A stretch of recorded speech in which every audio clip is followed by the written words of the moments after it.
voit bien dans la nature, tout le monde se repose, les plantes, les animaux, tout le monde se repose. Au début de l'hiver, même, disons jusqu'à la fin de l'automne, on a tendance à manger beaucoup. C'est un peu ce que l'on fait. On commence à manger jusqu'à, disons, l'épiphanie, pendant les fêtes jusqu'à l'épiphanie. En fait, l'hiver commence fin décembre. Donc maintenant, nous sommes bien en hiver et à ce moment-là, notre organisme doit se reposer. Il va falloir commencer à reperdre ce poids que nous avons pris. Et d'ailleurs, quand les animaux sortent au printemps, ils sont tout à fait dénutris et amincis. Donc nous allons parler de ces détox parce qu'il faut savoir que depuis la nuit des temps, dans n'importe quelle civilisation, il y a toujours eu des périodes de jeûne, justement pour ces périodes dites hivernales. Alors évidemment, dans les pays où il fait très chaud, c'est un peu différent, mais il y a toujours des périodes de jeûne. Et donc maintenant, c'est ce que nous allons faire. Alors, je ne vais pas vous demander de jeûner, nous ne savons plus jeûner d'ailleurs à notre époque, mais je vais commencer à vous demander de nettoyer votre organisme. Ça va mieux là? Tout le monde entend? Bon. Alors, je voulais vous dire aussi, je voulais vous souhaiter la nouvelle année chinoise, parce que ça aussi, au niveau énergétique, ça doit être très important. Elle tombe justement à la période où nous devons recommencer à affronter justement bientôt le printemps.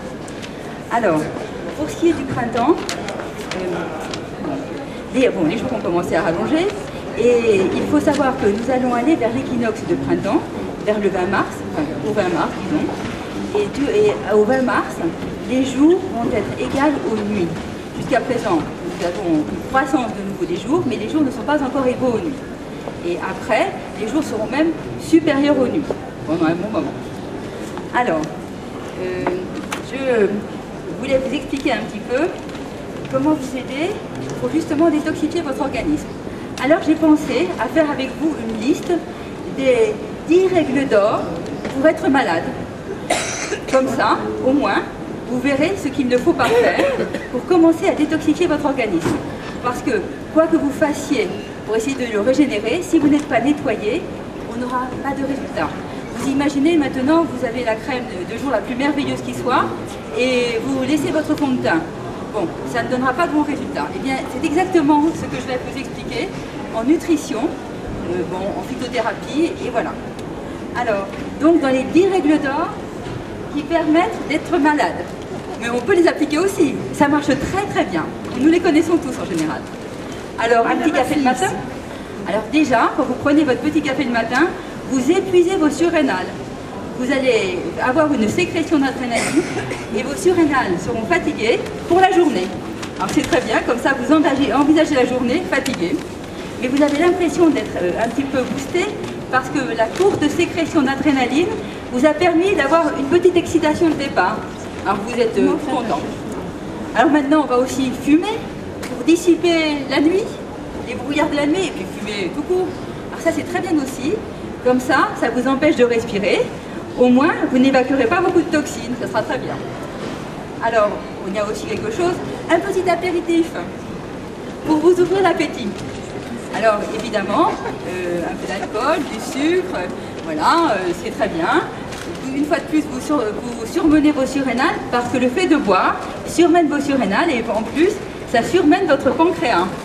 Alors, vous allez encore faire plus de stress oxydant et évidemment, vous allez abîmer votre corps. C'est très pratique. Du fromage pour le calcium. Alors là, c'est la magnifique publicité que nous voyons chaque jour à la télévision. Alors, non seulement le fromage ne nous apporte pas plus de calcium que les légumes, mais en plus, les laitages, qui sont en fait des sucres cachés, altèrent notre pancréas. Comme ils acidifient beaucoup notre terrain parce qu'ils permettent la prolifération de champignons intestinaux, et bien à ce moment-là, vous abîmez votre intestin. Comme l'intestin est abîmé, qu'il devient troué, les protéines du lait, enfin du fromage, vont rentrer par l'intestin dans le corps et provoquer des réactions antigéniques et des maladies auto-immunes. Alors là, c'est un bon terrain pour être en très mauvaise santé, pour n'importe quoi.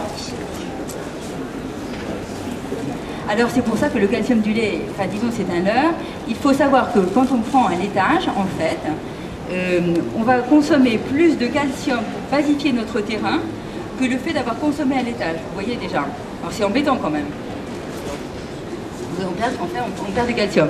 Et en plus, quand on vous parle de l'ostéoporose et des déminéralisations, il faut savoir que, justement, comme par hasard, les pays dans lesquels on mange le plus de laitage sont les pays dans lesquels les gens sont les plus déminéralisés. Pour les raisons que j'ai évoquées, ils perdent en fait leurs minéraux pour essayer d'arriver à digérer les laitages. Alors c'est pas mal. Et en plus, il faut savoir que les laitages sont des pro-inflammatoires extrêmement agressifs. C'est vraiment le terreau parfait pour toutes les maladies graves, les maladies auto-immunes, les cancers, les maladies cardiovasculaires. C'est très impressionnant ce qu'on peut faire grâce au laitage. Il déséquilibre votre système hormonal en plus, parce que maintenant les animaux sont mal nourris, et donc dans les laitages il y a des facteurs de croissance qui sont liés au fait que les animaux grandissent beaucoup plus vite que nous, et d'autres facteurs de croissance qui sont des antibiotiques. Et donc, des facteurs de croissance, pensez à quelque chose qui croît très rapidement dans l'organisme, quelque chose qui est très dangereux. Alors, c'est ça les facteurs de croissance, c'est à cela auquel je fais référence. Excusez-moi, moi aussi je joue avec le soleil. Alors, j'essaye de ne pas l'avoir dans les yeux pour vous voir. Alors, on a passé les laitages. Alors, un petit gâteau pour le plaisir. Alors les petits gâteaux, alors il y a dedans du gluten. Donc le gluten, bon, parfois les gens ne sont pas intolérants au gluten. On n'est pas forcément intolérant au gluten, Dieu merci. Mais si vous voulez, ça va occasionner pas mal de, on dit en naturopathie colle, c'est-à-dire vous avez vu la texture de gluten. Quand vous faites de la farine, quand vous mettez la farine avec de l'eau, quand vous faites du pain, quand vous malaxez, au bout d'un moment, si vous avez bien rincé le pâton, c'est une espèce de truc assez collant. Ça c'est le gluten. Donc il faut savoir que pour arriver à éliminer le gluten, si vous avez un peu de mal à le digérer, or les pains actuels, enfin les farines actuelles sont en général de qualité médiocre. Bon, je ne parle pas d'ici. Voilà. Eh bien, vous allez éliminer donc votre gluten sous forme effectivement de, enfin ils appellent ça colle. En fait, si vous avez le nez qui mouche, épais, des choses comme ça, des sécrétions vaginales, enfin des tas de choses un petit peu collantes, eh bien vous pouvez imaginer que ce que vous avez mangé, vous allez le restituer de la même manière. Bon. Alors oui, j'ai aussi trouvé que c'était très bien, un petit coca pour digérer. Alors le mieux du mieux, c'est le Coca-Cola Light, encore mieux avec de l'aspartame, qui est pro-inflammatoire, qui est en phase d'être interdit dans les pays nord-américains, mais que nous continuons à consommer allègrement. Alors, évidemment, il y a de la caféine dans le coca, donc on va encore fatiguer la surrénale. Et puis, il y a plein de sucre. Alors, pour le pancréas, c'est absolument merveilleux. Voilà. Alors, je n'ai pas cité de marque, j'espère. Alors, maintenant, et puis du chocolat pour le magnésium, pour lutter contre le stress. Alors, ce n'est pas qu'on n'aime pas le chocolat, moi j'adore ça, mais il faut savoir, il faut être conscient de ce que l'on fait. Si vous voulez manger quelque chose, sachez ce que cela vous fait. Alors donc, le chocolat, c'est sucré la plupart du temps. En plus, c'est une méthylxanthine. Les méthylxanthines, comme le café et le thé, sont des irritants pour l'intestin. Alors, vous irritez votre intestin, une fois de plus, il est déjà abîmé par les laitages, maintenant vous lui mettez en plus du chocolat, et en plus vous prenez du sucre. Donc le sucre va avoir une action, évidemment, sur le pancréas. Vous fatiguez votre pancréas. Alors tout à l'heure, j'ai oublié de parler de la thyroïde. Mais quand on a un stress au niveau des surrénales, évidemment, on stresse la thyroïde. Et la thyroïde va stresser le pancréas, donc, et le foie, bien entendu. Donc si vous voulez, tout ça, c'est un tout. Donc vous aurez stressé tous vos organes, et tout ce qui est hormonal va être un petit peu perturbé. Et même beaucoup perturbé. Parce que, comme le foie, par exemple, synthétise justement les hormones féminines et masculines, eh bien vous aurez même des problèmes. Alors après avoir passé un hiver ou une fin d'automne un peu chahutée en prenant toutes ces choses-là, eh bien vous aurez peut-être une baisse de la libido. Outre votre fatigue générale et votre manque d'activité générale, eh bien baisse de la libido, c'est pas plus étonnant que ça. Vous n'arrivez plus à synthétiser vos hormones grâce à tout ça. Et puis, ah ben j'avais oublié, la viande rouge, et oui, pour éviter l'anémie. Alors, il faut savoir que dans beaucoup de légumes, il y a du fer, très bien assimilé et très bien assimilable. Et la viande rouge, évidemment, je ne vous dis pas de devenir végétarien, ce n'est pas le but. Il faut toujours avoir une certaine mesure dans les choses. Mais simplement, quand vous mangez des viandes, vous avez systématiquement des graisses saturées dans les viandes rouges, la plupart du temps, parce que nous mangeons peu de gibier, qui lui contient beaucoup moins de graisses saturées. Et donc, vous allez encore fatiguer votre organisme. Il va falloir déjà digérer ces protéines difficiles à digérer. Et puis, vous aurez ces graisses saturées. Il faut des graisses saturées, mais vous en aurez d'une manière exagérée et surtout, elles seront cuites souvent d'une manière un peu brutale. Et c'est très difficile à digérer, ça. Et ça va une fois de plus abîmer l'intestin. Alors, et enfin, un petit verre de lait sucré le soir pour dormir. Alors là, on a vraiment, c'est merveilleux, vous avez le sucre, le lait, c'est très très bien comme ça. Et comme en plus, vous altérez l'intestin quand vous prenez du lait, eh bien, le foie, comme c'est le foie qui nettoie l'intestin, vous allez bloquer votre foie. Et si votre foie est gêné lors de la digestion nocturne, vous allez vous réveiller au milieu de la nuit. Alors vous ne pourrez pas dormir correctement. Encore quelque chose d'amusant à faire. Et vous pouvez occuper votre temps après tout. Et 10, alors de temps en temps, oui, un petit verre d'alcool pour chasser l'angoisse. Ah oui, alors parce que là vous vous sentez pas bien, avec tout ce que vous avez mangé avant, vous êtes un peu angoissé, vous n'arrivez pas à dormir, vos hormones ne marchent plus, votre libido est down, enfin bon bref. Et bien du coup, on prend un petit verre d'alcool, comme ça on va oublier tous ces soucis. Voilà.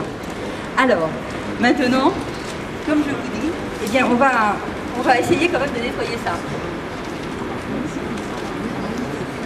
Alors, en fait, on dit un verre de vin rouge par jour. Le problème maintenant avec les vins, oui, le monsieur a demandé s'il y a des gens qui disent un verre de vin rouge par jour, qu'est-ce qu'on en fait? Alors, moi je dirais, le problème, c'est que nous sommes maintenant dans une société où il y a trop de polluants. Alors, un verre de vin rouge par jour, déjà, le vin rouge, la plupart du temps, est pollué. Il y a beaucoup de pesticides dans les vignes, donc déjà, vous savez que vous allez prendre des polluants majeurs.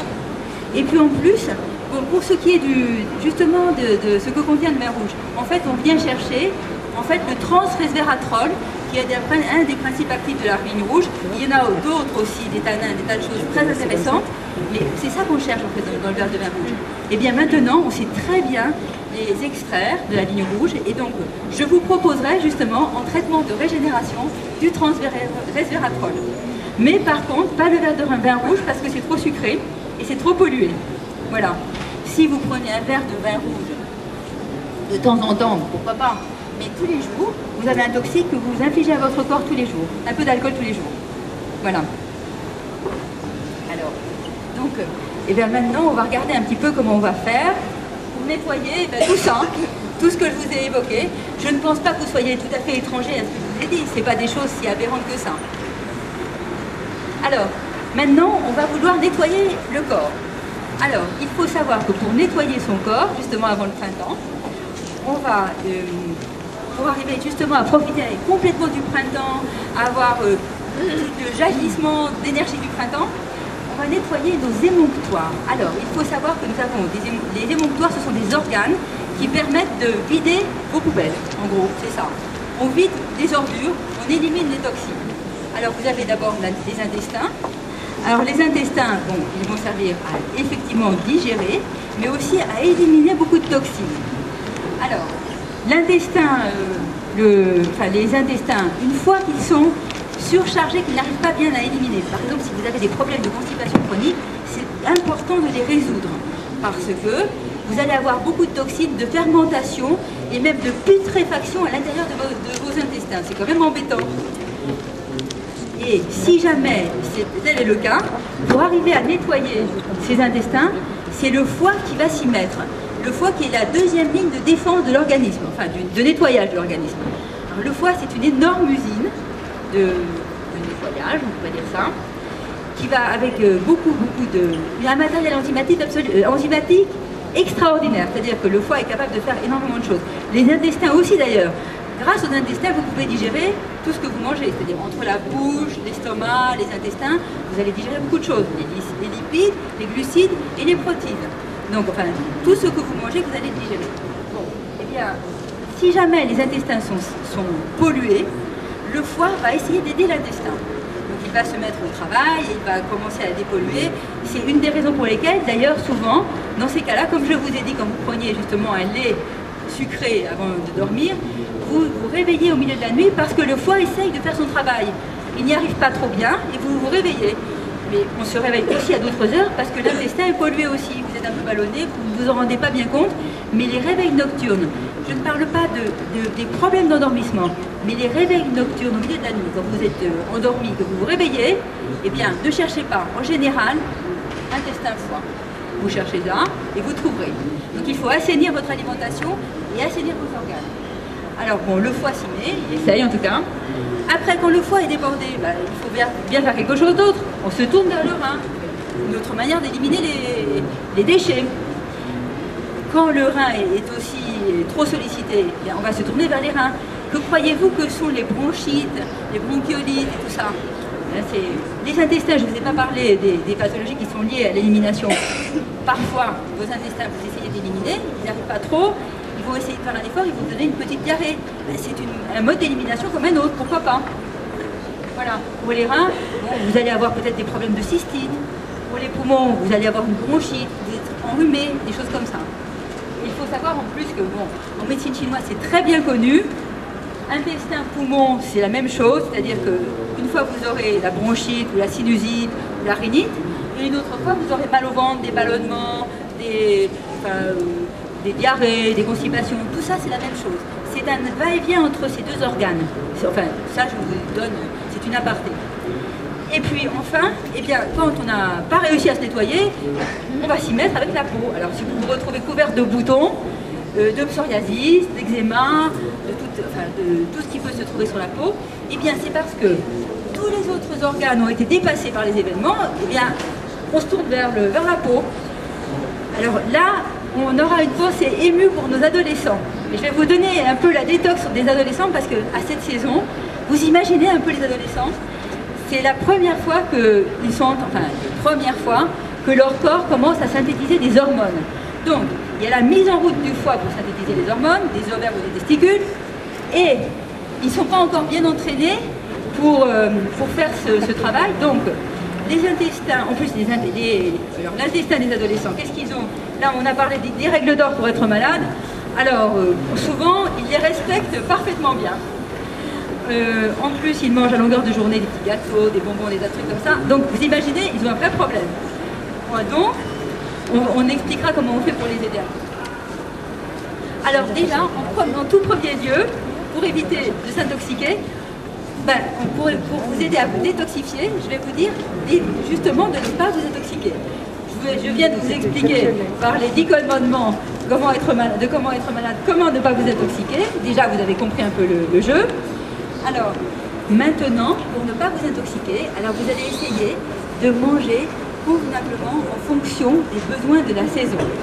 Alors, par exemple, à cette saison, déjà, pour être bien, pour ne pas vous intoxiquer, vous allez essayer de boire. Il faut savoir que pendant l'hiver, les reins sont sollicités. Ça, c'est en médecine chinoise bien expliqué. Je ne peux pas vous faire un cours de médecine chinoise, mais si vous voulez un de ces jours, on en fera un. Et donc, vous avez intérêt à boire beaucoup et entre les repas. Alors, de l'eau et des tisanes. Alors, à cette saison, comme d'habitude, on prend toujours des plantes de saison quand on veut boire une tisane. Manger aussi, c'est pareil. Donc, les plantes de saison, pour l'instant, c'est le thym. Qu'est-ce qui pousse encore qui n'est pas gelé? C'est le thym. Vous pouvez aussi avoir du romarin. Le romarin marche bien aussi. C'est plutôt les plantes de saison. Et elles ont des effets détoxicants et régénérants. Donc, n'hésitez pas à en abuser. Bien entendu, essayez de prendre des plantes qui sont, comme ici, des plantes qui sont cultivées d'une bonne manière, parce qu'il ne s'agit pas de vous dire prenez des plantes pesticidées qui vont vous intoxiquer. Donc vous prenez bien entendu des plantes cultivées biologiquement. Bon, alors, d'autre part, au niveau de l'alimentation, c'est pareil. En été, je vous dirais, mangez beaucoup de crudités, parce que vous avez tout intérêt à rafraîchir votre organisme, et il faut savoir que la plupart des aliments crus, des légumes crus, parce que bien sûr je parle des légumes, contiennent énormément d'antioxydants. Les fruits aussi d'ailleurs, mais les légumes sont plus basifiants et plus intéressants du point de vue des pathologies d'une manière générale. Donc, ils ne contiennent pas de sucre. Prenez donc des légumes crus, beaucoup en été. Alors en hiver, prenez-en aussi. Mangez des salades, de la salade d'endive, de la salade de mâche, qui sont les légumes d'hiver qui peuvent se manger crus. Et vous mangez aussi tous les légumes racines. C'est-à-dire que vous pouvez manger des carottes, hein, c'est des légumes racines, ça pousse sous la terre, ça pousse pendant l'hiver, des radis noirs, des betteraves. Les betteraves, ça peut se manger cru, râpé, c'est très bon. Et en plus, au niveau de la détoxification hépatique, la betterave est particulièrement intéressante, ça contient de la bétaïne, qui va faire partie des grands mécanismes de détoxification du foie. Si vous voulez, je vais peut-être marquer ça sur le tableau. Je vais vous expliquer comment marche le foie au niveau détox. C'est très facile, il y a deux phases. Phase 1, phase 2. Tout à l'heure, je vous le mettrai. Alors, pour les légumes, alors vous mangez ça, et vous pouvez aussi manger des légumes cuits. Parce que pendant l'hiver, bon, bien entendu, vous n'aurez pas tellement envie de manger tout cru. Et si vous voulez, je vous dirais, il faut presque un équilibre entre cru et cuit, dans la mesure où, quand vous mangez cuit, les aliments sont oxydés, sont abîmés. Mais néanmoins, quand on est en hiver, on essaye de lutter contre les infections. Le fait d'avaler quelques aliments cuits, qui ne contiennent plus d'antioxydants, ça met votre corps dans un milieu un peu oxydé. C'est pas forcément si mal parce que si vous attrapez un rhume, par exemple, pour détruire un virus, et bien justement l'oxydation va jouer un rôle. Bon, alors je ne vous dis pas, oui effectivement, on peut se demander ce que je dis, et effectivement j'aime mieux manger des aliments crus, mais néanmoins, il faut toujours penser à ce petit équilibre-là. Le fait d'avoir une petite oxydation de temps en temps, pourquoi pas. Mais j'entends par là, ne faites pas trop cuire vos aliments. Faites des cuissons douces à la vapeur ou à l'étouffer, des choses assez douces. Et puis, n'oubliez pas de mettre plein d'herbes. Et bien évidemment, je répète et je répète encore, il vaut mieux manger des aliments crus, c'est beaucoup plus simple. Voilà. Alors, bien sûr aussi, n'oubliez pas de manger des huiles de bonne qualité pour ne pas vous intoxiquer, des huiles qui ne vont pas vous mettre dans un état inflammatoire important. Alors, pour cela, je vais vous dire, bon, déjà, les huiles, c'est très simple. Si on ne doit manger qu'une seule chose qui soit bio, on mange les huiles. Parce que sinon, ça dissout les pesticides, c'est très dangereux. Alors, comme huile, vous avez l'huile d'olive, qui est une huile qui peut servir à beaucoup de choses, et c'est la seule qui puisse se faire un peu chauffer. Et elle contient des oméga 9. Alors, quand vous, par exemple, vous mangez des céréales qui contiennent beaucoup d'oméga 6, qui sont des pro-inflammatoires, vous allez en manger en hiver, vous mangez du riz, vous mangez du pain, vous mangez du sarrasin, d'autres céréales. Ça contient des oméga 6, des pro-inflammatoires. Si vous voulez éviter de mettre trop le feu à votre organisme, le fait de manger de l'huile d'olive va avoir un intérêt. En effet, l'huile d'olive va se mettre en tampon avec les oméga 6. Elle va avoir exactement les mêmes cibles. En gros, si vous mangez des oméga 9, ça va vous empêcher d'assimiler trop d'oméga 6. Donc c'est intéressant. N'oubliez pas de manger de l'huile d'olive. Mais à cette saison, l'huile qui va être tout indiquée chez nous, c'est l'huile de noix. L'huile de noix qui a été mangée sur notre terroir depuis la nuit des temps. Évidemment, si vous êtes aux Antilles ou je ne sais, en Afrique, dans un autre endroit, vous mangerez d'autres huiles. Mais ici, mangez les huiles d'ici. Et de saison, l'huile de chanvre aussi, qui était une huile qui était utilisée aussi depuis très très longtemps. Les tissus utiles, c'était du chanvre et du lin. Et comme par hasard, on mangeait des huiles de chanvre et des huiles de lin. Voilà. Donc n'oubliez pas de les manger. Alors elles ont des goûts particuliers. Si le goût vous déplaît, n'oubliez pas de les mélanger avec l'huile d'olive parce que ça atténuera un peu le goût. Donc n'oubliez pas ça. Alors, ah oui, bien sûr. Les huiles en oméga 9, en oméga 3 sont très fragiles. Il faut les garder au réfrigérateur. Parce que vous n'avez pas été sans voir déjà des bouteilles d'huile faire bondir leur bouchon comme ça. Parce que ça fermente, c'est pas bon, il y a des gaz. Donc ça veut dire que l'huile rancit. Si vous voulez que vos huiles ne rancissent pas, vous les mettez bien entendu au réfrigérateur, c'est très important. L'huile d'olive tient le coup, mais pas les autres. Ce sont des acides gras fragiles, il ne faut pas les abîmer. Bon. Alors, au niveau, bien entendu, comme je vous l'ai dit tout à l'heure, vous évitez de manger trop de viande rouge. Mangez plutôt des volailles ou des choses comme ça, des poissons aussi. Attention aux poissons, n'oubliez pas que les gros poissons contiennent beaucoup de mercure, qui sont des toxiques favoris du corps humain, que nous arrivons à capter avec une grande facilité. Et en plus, nous sommes des fins de chaîne, ce qui veut dire, on est des grands prédateurs, on est le prédateur ultime. Donc à ce moment-là, on va être très intoxiqué par les métaux lourds. Et donc, vous faites attention aux gros poissons. Et quant aux petits poissons, si vous mangez des petits poissons que vous faites cuire beaucoup, eh bien, vous allez altérer les oméga 3 des petits poissons. N'oubliez pas ça. C'est-à-dire qu'en gros, il faudrait presque les manger crus. Alors, la sardine crue, c'est pas forcément si facile à digérer que ça. Alors, vous faites comme vous pouvez. Mais vous n'oubliez pas que les huiles végétales, c'est beaucoup plus digeste. C'est bien plus facile. Vous aimez, vous, les sardines crues?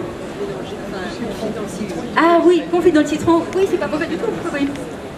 C'est pareil pour le saumon. pouvez toujours le faire avec un petit peu d'aneth et puis du citron, c'est pas mauvais. Et de l'huile d'olive, c'est bon. Voilà. Il y a des... vous vous concerterez pour les recettes de cuisine. Voilà. Alors, et donc, bon, en gros, vous avez vu, on mange beaucoup de légumes. Alors, et on mange, alors les fruits de saison. Alors là, vous allez avoir un fruit absolument extraordinaire qui est un très très grand détoxifiant. Je vous dirai comment il marche. C'est le pamplemousse. Alors vous avez aussi, bien entendu, vous avez le citron. Alors le citron qui contient beaucoup de potassium. Et le potassium est un excellent pacifiant. On a tendance à manger trop salé. Dans les 10 commandements pour être malade, j'ai oublié le sel, j'aurais dû y penser. Eh bien, le sel est un très grand toxique. Alors pour éviter d'être embêté, il faut équilibrer potassium-sodium. Le sel c'est du sodium. Donc n'oubliez pas, quand vous buvez un jus de citron fait maison, eh bien évidemment vous allez rééquilibrer les choses. Parce que le tout, ce n'est pas, on ne peut pas se priver de tout, mais il faut bien équilibrer. Il faut avoir conscience des choses et bien équilibrer. Donc là, vous aurez déjà ça. Alors le pamplemousse, pourquoi ça marche? Alors, dans la détox hépatique, alors, je ne sais pas si je peux bouger jusque là-bas. Ah, merci.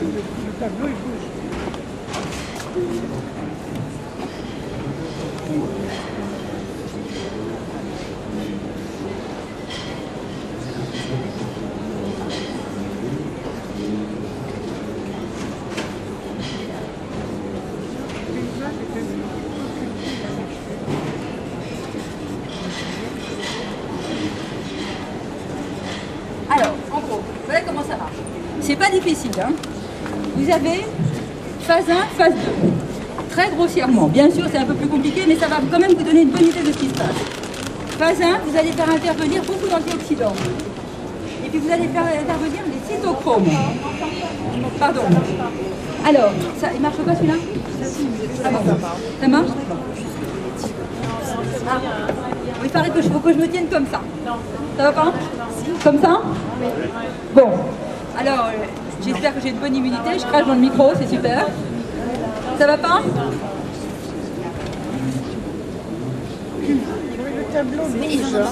Ça va mieux là? Bon. Alors, première phase de détox hépatique. Vous allez avoir, donc, vous allez faire intervenir tous les antioxydants qui sont dans les fruits, dans les légumes. Ils vont avoir... Oui, il y en a qui ont le sens pratique et d'autres qui sont un peu nunuches. Alors, donc, vous allez avoir tous ces antioxydants, vitamine A, vitamine E et tout ça. Et vous allez avoir besoin de vous allez avoir un radical libre, c'est-à-dire, en fait, vous allez avoir un produit qui est un oxydant. Ce produit qui est un oxydant, parce que vous voyez, c'est un radical libre. Ça veut dire qu'il a un électron très agressif qui va aller altérer les molécules de votre corps. Bon, alors, dans un premier temps, pour se débarrasser d'un produit comme ça, qui est très dangereux, parce qu'il est dangereux pour les membranes cellulaires, il est dangereux pour le cytoplasme, pour les mitochondries, et évidemment pour l'ADN. Donc ça peut abîmer votre noyau. Le noyau, c'est quand même embêtant quand on altère le noyau cellulaire. Alors, pour arriver à l'éliminer, on va d'abord augmenter son énergie, on va passer à un produit encore plus agressif et encore plus énergétique, qui est un superoxyde. Et pour cela, on va faire intervenir on va faire intervenir des cytochromes P450 et d'autres cytochromes qui sont des petites usines qui sont sur les mitochondries et qui vous permettent d'obtenir le résultat, augmenter l'énergie. Et puis dans la deuxième phase, on va faire intervenir, quand on aura bien monté l'énergie, on va détoxifier tout ça et on va faire intervenir pour cela le soufre, le sélénium, enfin plein de choses. Bon. Alors, il faut savoir qu'une fois que ce produit-là, qui est très dangereux, est complexé par exemple au soufre, vous allez obtenir un produit B absolument pas dangereux, qui va être éliminé dans les urines, dans les fesses, enfin par les poumons, par tout ce que vous voulez, mais il n'est pas dangereux. Voilà, c'est ça qu'il faut retenir. En gros, là on va monter l'énergie, ça va devenir carrément très dangereux, et là on va la baisser et ça va devenir complètement neutre. Alors le problème actuellement, c'est que nous avons entraîné nos cytochromes énormément. Ça, ils sont très entraînés. On en a besoin, mais ils sont trop entraînés. Et en particulier le cytochrome P450. Alors lui, il va nous donner ça. Et on a vraiment des très très gros dégâts au niveau cellulaire. Alors, ensuite, en plus, comme on ne mange plus assez de dérivés soufrés, par exemple dans le temps on mangeait beaucoup de choux, des radis, des lentilles, toutes ces choses-là qui contiennent beaucoup de dérivés soufrés. Et maintenant, c'est devenu démodé. Alors, on n'a plus ces dérivés soufrés. En plus, on mangeait des abats. Les abats n'ont pas que des mauvais côtés. Les abats contiennent du soufre. On n'en mange plus. Alors, plus de soufre. comment on fait pour détoxifier? Eh bien, on ne détoxifie pas, et là, on se retrouve ici, c'est très dangereux. Alors, pour éviter ça, nous avons justement le pamplemousse, merveille des merveilles.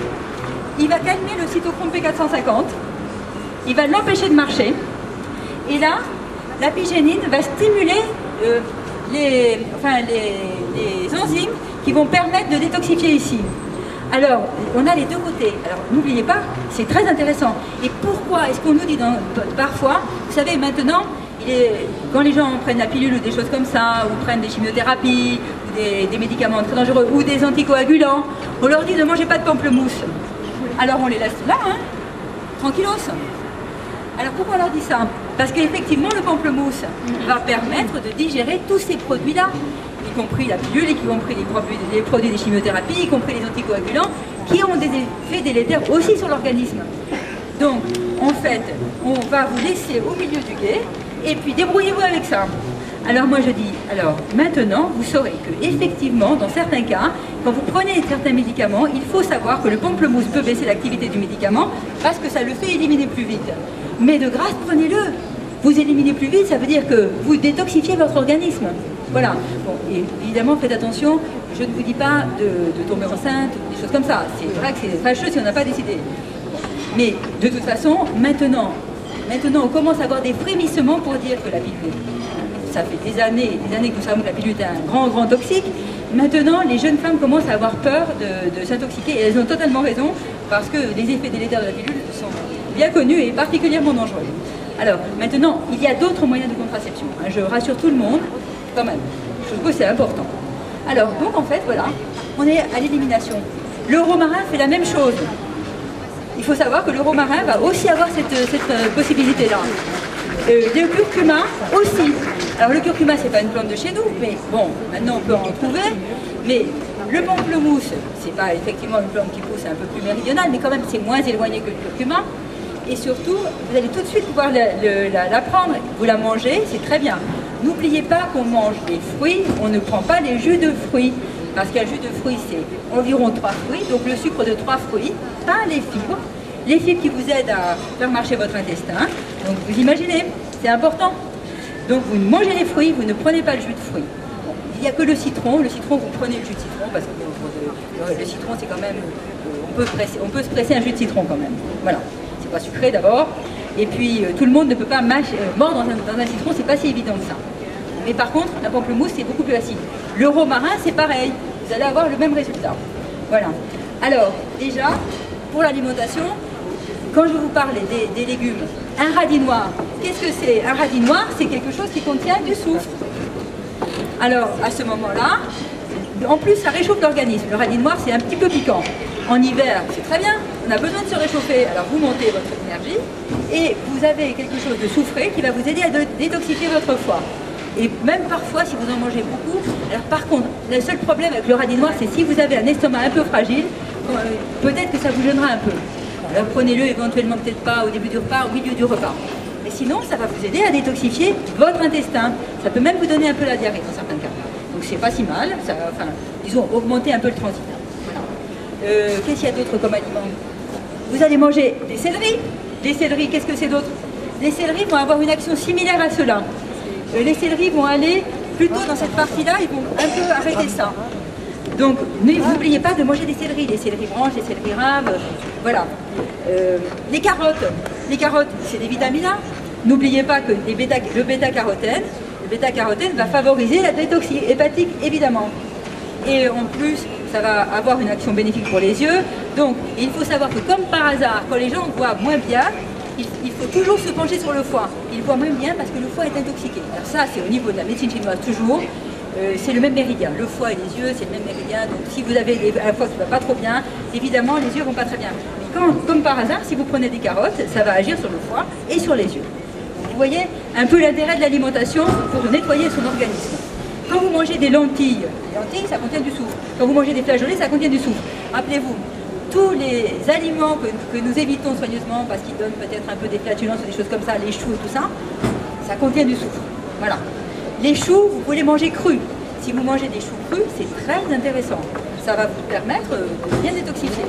Les choux cuits, c'est beaucoup moins intéressant parce qu'on a altéré le soufre.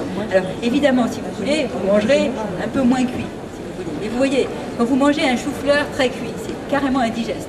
Si vous mangez un chou-fleur cru ou peu cuit, ça va. Vous voyez, toutes ces choses-là, il faut tenir compte de tout ça. Une chose, quand vous prenez des crucifères, les crucifères c'est des choux, eh bien, ça va vous donner, il y aura beaucoup de soufre dedans.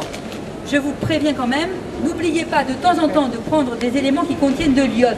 Je vais vous le dire dans la régénération. Parce que si vous prenez trop de soufre, vous allez capter l'iode et alors vous allez vous trouver un petit peu gêné au niveau de la thyroïde. Donc il faut toujours équilibrer son alimentation. Hein. Par exemple des fruits de mer, tiens, après tout, ça c'est un aliment intéressant. Il y a de l'eau de mer, plein de minéraux, bien reminéralisants, il y a des protéines de bonne qualité et il y a bien entendu de l'iode. Les oursins, ça contient beaucoup d'iode. En plus, c'est très bon. Le caviar, si vous voulez, c'est bien aussi. Pas trop salé, le vrai bon caviar. Enfin, on n'en trouve pas beaucoup. Voilà. Donc ça vous donne une idée de comment on peut faire avec l'alimentation. Alors maintenant, je vais vous donner quand même, je vais vous aider quand même, parce que vous avez quand même pu vous intoxiquer un petit peu. Je vais vous aider à vous détoxifier pour justement, enfin, il doit y avoir un ensemble de plantes qui vont vous aider à ça. Pas au niveau alimentaire seulement, mais un peu plus loin. Ah, j'oubliais. Alors quand vous prenez par exemple des thés verts ou des choses comme ça, les thés verts ont aussi une action intéressante au niveau antioxydante. Ça joue ici. Mais par contre, ça ne jouera pas ici. Et il faut, en plus, il faut faire attention. Toujours la même chose, toujours une question d'équilibre. Un thé vert contient beaucoup d'antioxydants, mais il faut savoir qu'il va capter le fer. Comment respirez-vous si vous n'avez plus de fer? Bon, alors pensez que si vous prenez du thym ou du romarin, vous n'aurez pas ce problème-là. Ce sont des plantes locales, elles vous conviendront très bien. Voilà. Alors, maintenant pour les protocoles de nettoyage. Alors, j'ai pensé vous proposer des protocoles qui sont pour un peu tout le monde. Bien entendu, je vais donner des petites doses, en fait, je vais proposer des doses minimales, de manière à ce que tout le monde puisse utiliser ça sans avoir de susceptibilité individuelle, si vous voulez. Bien sûr, on peut aller au-delà, bien sûr, enfin, on peut faire les choses pour chaque personne différemment, mais bon, j'ai fait au mieux pour que tout le monde soit satisfait. Voilà. Ce n'est pas parfait, bien sûr. Alors, voilà ce que j'ai fait. Par exemple, j'ai proposé deux produits. J'ai proposé l'hépatonique. Alors, pour les protocoles, eh bien, c'est pas difficile. On a fait circuler une feuille ou quelque chose. Oui, bien sûr. Alors, vous pouvez marquer vos noms, vos numéros de téléphone, vos adresses e-mail sur le papier. Tout à l'heure, on vous mettra un papier pour que vous puissiez marquer tout ça. Et comme ça, d'abord, vous pouvez consulter le site. Sur le site, il y a bien entendu les protocoles. Il y aura les protocoles, ils seront même un peu plus fignolés, si vous voulez. Et puis, on pourra vous les envoyer aussi sur vos sites email. Enfin, si vous voulez, il n'y a aucun problème, on vous les enverra. Alors, je vais vous les commenter. Et puis, bien entendu, si vous voulez noter quelques trucs, mais sinon, je vous dis, on vous les fera parvenir. Alors, l'hépatonique, lui, c'est un produit en ampoule qui contient du radis noir, justement ce que j'ai dit tout à l'heure, le radis noir, qui va donc vous aider au niveau de l'élimination du soufre et qui va être un très bon nettoyant intestinal et bien entendu hépatique. Mais déjà dans un premier temps, déjà dans l'intestin, ça va permettre de mieux éliminer. En plus, ça contient beaucoup de fibres et ça va vraiment vous permettre d'éliminer. Alors, il y a du pissenlit. Alors le pissenlit, lui, va vous aider à éliminer aussi au niveau de la vésicule biliaire, parce que ça aide bien. D'ailleurs, vous avez vu, les pissenlits, c'est jaune d'or. Et ça contient un latex blanc, mais jaune d'or, ça évoque quand même la vie quelque part. Alors, ils vont vous aider à éliminer aussi au niveau urinaire. On disait bien, quand on était des pissenlits, c'était pour, justement, ça augmentait la diurèse. Ça faisait faire plus pipi. Alors, l'artichaut, qui va avoir une action rénale et hépatique, et aussi une action intestinale. L'artichaut, si vous mangez de l'artichaut, vous n'avez pas été sans voir que parfois ça donnait des ballonnements.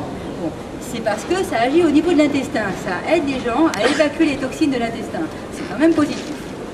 Vous avez du curcuma. Alors le curcuma, donc plante exotique, le curcuma va contenir beaucoup d'antioxydants et ça va jouer sur cette phase de détoxification hépatique. C'est très important, ça nettoie le foie. Le fumeterre. Alors le fumeterre, c'est une plante qui a tendance à permettre, je dirais, à éviter les fermentations intestinales. Je vais y arriver. le fait de bredouiller comme ça m'a valu le zapping du coin. Alors, là, vous ne me zappez pas. Alors, donc, voilà. Le romarin, on a vu pourquoi tout à l'heure. Donc, le romarin qui va avoir une action ici et ici, qui va nettoyer. En plus, c'est un antiseptique, le romarin. N'oubliez pas qu'au niveau intestinal, quand vous avez une fermentation ou une putréfaction, le romarin va détruire les germes. D'ailleurs, le thym aussi. Et dans l'hépatonique, ça sera comme ça. Et le genévrier qui va agir au niveau rénal. N'oubliez pas, une fois de plus, qu'au niveau rénal, votre rein a besoin d'être aidé pour bien l'éliminer aussi. Les cystites, le genévrier est un anticystite aussi, c'est très bien. Voilà. Alors j'ai proposé 1 à 2 ampoules le matin. On peut aller bien au-delà. On peut prendre 2 ampoules le matin et midi par exemple, et même encore plus dans certains cas. Et commencez déjà comme ça pendant 21 jours, ça vous donnera déjà un bon nettoyage. Alors j'ai pensé l'hépatonique pour, disons, les fatigues, je dirais, métaboliques. Vous vous sentez alourdi, vous avez trop mangé, trop bu, fait des excès en tout genre. Au niveau métabolique, ça va bien vous aider. Et j'ai fait une autre proposition que je trouvais aussi très intéressante. J'ai proposé, là j'utilise la Boldo. La Boldo, ça nettoie très bien l'intestin et la vésicule biliaire. Donc un autre produit qui est en gélule, parce qu'il y a des gens qui n'aiment pas les ampoules, parce que les ampoules ont un goût un peu particulier, c'est vrai. Alors, mais ce n'est pas pour cela seulement que j'ai donné pour une autre raison, parce que quand vous avez la fatigue physique, l'hépatonique, là j'ai pensé à autre chose. Le Royal Gélule contient une plante qui s'appelle le combretum, qui marche bien quand c'est une fatigue psychique, beaucoup d'angoisse, la folle logique qui se met en route. Vous n'arrivez pas à dormir, ça ressasse. Eh bien c'est pour ça que je l'ai mis. Et en plus, il y a du chardon-marie dedans. Et le chardon-marie est une plante très intéressante pour les femmes. Alors, c'est une plante qui va régénérer le foie extrêmement bien, qui va augmenter le péristatisme intestinal. Ça veut dire que ça va faire aller plus vite à la selle. Ça va plus vite. Donc c'est bien pour l'intestin. Dedans, il y a aussi du curcuma, toujours anti-inflammatoire, et de la Boldo. Mais c'était pour le combretum et le chardon-marie que j'ai choisi ce mélange-là, parce que je me suis dit que de temps en temps, on était un petit peu angoissé. Et à la sortie d'hiver, il y a aussi cette petite chute hormonale, souvent. Il faut quand même que vous soyez un peu aidé. Le chardon-marie est progestérone-like quand même. Alors ça va vous aider à récupérer un peu au niveau hormonal. Voilà. Alors, j'ai pensé aussi, un produit là que vous allez associer aux deux. Vous pouvez l'associer aux 2 produits indifféremment. J'ai pensé encore aux infections parce qu'on n'est quand même pas sorti de l'hiver, donc encore il fait froid et ça va encore durer un moment. Et le Royal Harlem, alors là ce produit-là c'est de l'huile de Harlem, c'est un dérivé soufré et ça c'est extraordinaire. Ça tue n'importe quel germe, c'est vraiment fantastique. Donc vous allez être enrhumé, avoir la bronchite ou n'importe quoi. Ça va nettoyer vos poumons, il faut y penser aux poumons. Ça va nettoyer vos sinus. Et ça va vous faire aller à la selle. Parce qu'en plus, ça nettoie très très bien l'intestin. Alors par contre, l'huile de Harlem, c'est pas la peine d'en prendre 3 tonnes. Prenez-en une par jour, ça suffit. Et en plus, 10 jours. En général, ça suffit largement. Alors, j'ai pensé aux adolescents. Ah oui, alors pour les adolescents, je sais pas, je sais pas où c'est, mais pour les adolescents, j'ai pensé proposer un produit qui s'appelle le Royal Peau, que j'aime beaucoup. Il y a dedans de la bardane, de la pensée sauvage, qui va dépurer leur peau, parce qu'ils sont tellement intoxiqués, ils ont des boutons et tout ça, il faut quand même les aider un peu. Donc on va les aider pour un petit peu nettoyer leur peau. Là, et en plus, nettoyer leur intestin, parce qu'à force de manger tout un tas de cochonneries, c'est quand même embêtant. Et en plus, dedans, il y a de la propolis. Alors la propolis, c'est un désinfectant. Alors ça nettoiera bien leur sphère intestinale, ça nettoiera aussi leur sphère ORL, qui est tout souvent encombrée parce qu'avec ce qu'ils mangent. Et enfin, il y a de la lavande. Les pauvres adolescents sont quand même très angoissés et très stressés. Il faut prendre en compte aussi cette dimension-là. J'ai fait, là comme j'ai fait avec les femmes, avec le chardon-marie et le combretum, là pour les adolescents, j'ai pensé à la lavande, parce que la lavande, c'est quelque chose de très très doux. Ça les aide à se détendre, à mieux dormir, à être moins angoissés. Voilà. Alors j'ai fait ça pour eux, spécifiquement. Encore une dernière chose, pour les enfants, pensez à vermifuger les enfants. On a complètement oublié que les parasites intestinaux existaient. Mais il faut bien y penser, ils n'ont pas disparu de la surface de la Terre. Je vous le confirme, les vers existent bien, encore et encore. Alors, continuez à vermifuger les enfants. Alors, évidemment, j'aurais pu vous donner des complexes d'huiles essentielles, mais parfois les pharmacies n'ont pas forcément toutes les huiles essentielles. Alors, j'ai j'ai fait quelque chose de plus simple. Si vous avez besoin de quelque chose de plus naturel, vous me le direz. Mais j'ai dit, au moins il y a quelque chose, c'est un produit qui est quand même plutôt pas trop mal toléré. Vous pouvez toujours prendre du Fluvermal en pharmacie. Parce que du Fluvermal, c'est un produit qui est assez facile à trouver, enfin très facile à trouver. Mais je me suis dit que c'était, si je vous faisais un protocole avec des huiles essentielles, ça marchera, mais c'est un peu plus difficile. Alors, bon, je me suis dit, on va dépanner les gens. Sur le site, je marquerai des choses avec des huiles essentielles. Fluvermal. Fluvermal. Flu. Voilà. Alors, dans les autres produits de nettoyage, alors, qui vont aller en association avec ça, j'ai pensé à vous nettoyer quand même beaucoup les reins, puisqu'on est toujours en hiver, et donc l'énergie du rein est sollicitée. Alors, en plus, si vous voulez, ça va correspondre à un remède particulièrement intéressant qui fait la jonction entre l'hiver et le printemps. J'ai pensé évidemment à la sève de bouleau. La sève de bouleau, c'est pareil, ça va vous permettre d'éliminer beaucoup d'acide urique, de toxines et tout ça, et en plus c'est reminéralisant. Alors ça, dans la régénération tout à l'heure, on en reparlera de la sève de bouleau. Mais déjà, en nettoyage, c'est important, ça va nettoyer bien les reins. Et pour les autres produits, je vais les mettre à cheval sur la régénération et le nettoyage. Alors, on va avoir le SAS. Alors le SAS, comme je vous ai expliqué, toutes les vitamines, le zinc, le sélénium, les polyphénols, le flavonoïde, lycopène et acides aminés soufrés. Alors là, vous avez un complet. Ce produit va permettre de passer ces deux phases. En plus, comme dedans, il y a du zinc et du sélénium, ce sont des grands régénérants pour la cellule. Ce sont des cofacteurs de toutes les enzymes qui font passer de là à là, et ça permet à la cellule de se régénérer. Le SAS est un excellent produit. Et donc, comme acides aminés soufrés, donc ceux que je vous ai évoqués quand je vous ai parlé des lentilles, des choses comme ça, ça contient évidemment de la méthionine, de la cystéine et du glutathion. Et c'est le glutathion ici qui fait le boulot. Donc c'est très très important. Le SAS est un produit particulièrement intéressant pour ça. En plus, les bioflavonoïdes et les polyphénols, c'est des choses qui font ça. Ça arrête le cytochrome P450, donc très très important. Donc vous allez avoir un produit complet qui va vous nettoyer, enfin favoriser le nettoyage, parce que ce produit-là draine moins effectivement que les autres produits drainants que je vous ai cités, mais par contre, il va vous permettre de régénérer la cellule. D'autre part, j'ai pensé aussi à la papaye fermentée. Alors la papaye fermentée, c'est parce que, pourquoi elle est intéressante, c'est parce que ça contient du glutathion. C'est ça la papaye fermentée. Donc, vous allez prendre ça qui va vous régénérer. N'oubliez jamais une chose, quand vous passez là, vous allez avoir un joli teint, vous allez vous régénérer, c'est pas pareil, vous allez être en forme, et comme vous protégez vos organes, ils vont se remettre à synthétiser des hormones, comme par hasard. Et d'un seul coup, eh bien, on ira beaucoup mieux. Alors, qu'est-ce qu'il y a d'autre? Alors, maintenant, là, on va vraiment passer dans plein de choses de régénération. Ah oui, alors pour les enfants, pour le nettoyage, voilà, le Royal côté là, l'hépatodrénol. Alors l'hépatodrénol, c'est un produit homéopathique qui est très très bien. Moi, je le donne aux enfants, j'aime bien, parce que les enfants, ils n'aiment pas les coups trop forts. On ne peut pas leur imposer des choses comme ça. Et ça, c'est vraiment quelques gouttes, 15 gouttes d'hépatodrénol. Les enfants vont être nettoyés. Un petit qui fait des crises d'acétone, par exemple. Vous lui donnez ça, ça va résoudre ces crises d'acétone. Voilà. Et là, maintenant, on va passer à la régénération. Alors, vous me parliez tout à l'heure du raisin, monsieur. Alors, ça y est, on va en parler. Vous avez le resveratrol, c'est du transresveratrol, de troll. Ça, c'est le raisin, c'est la vigne rouge.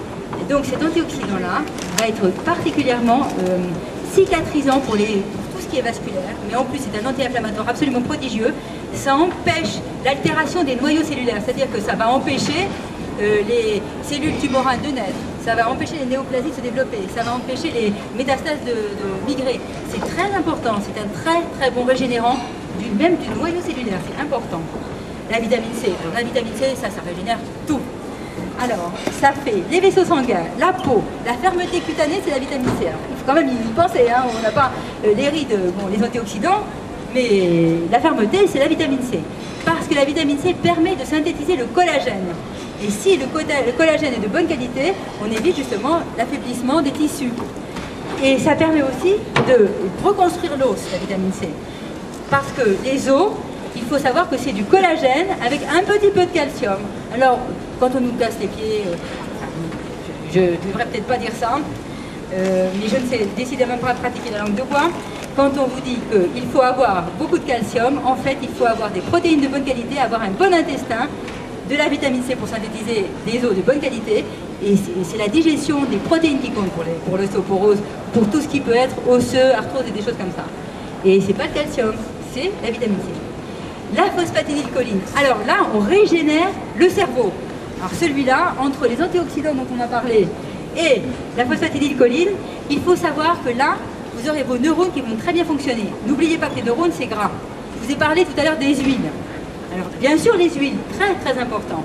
Et même, je pourrais même vous marquer des huiles de manière à régénérer encore.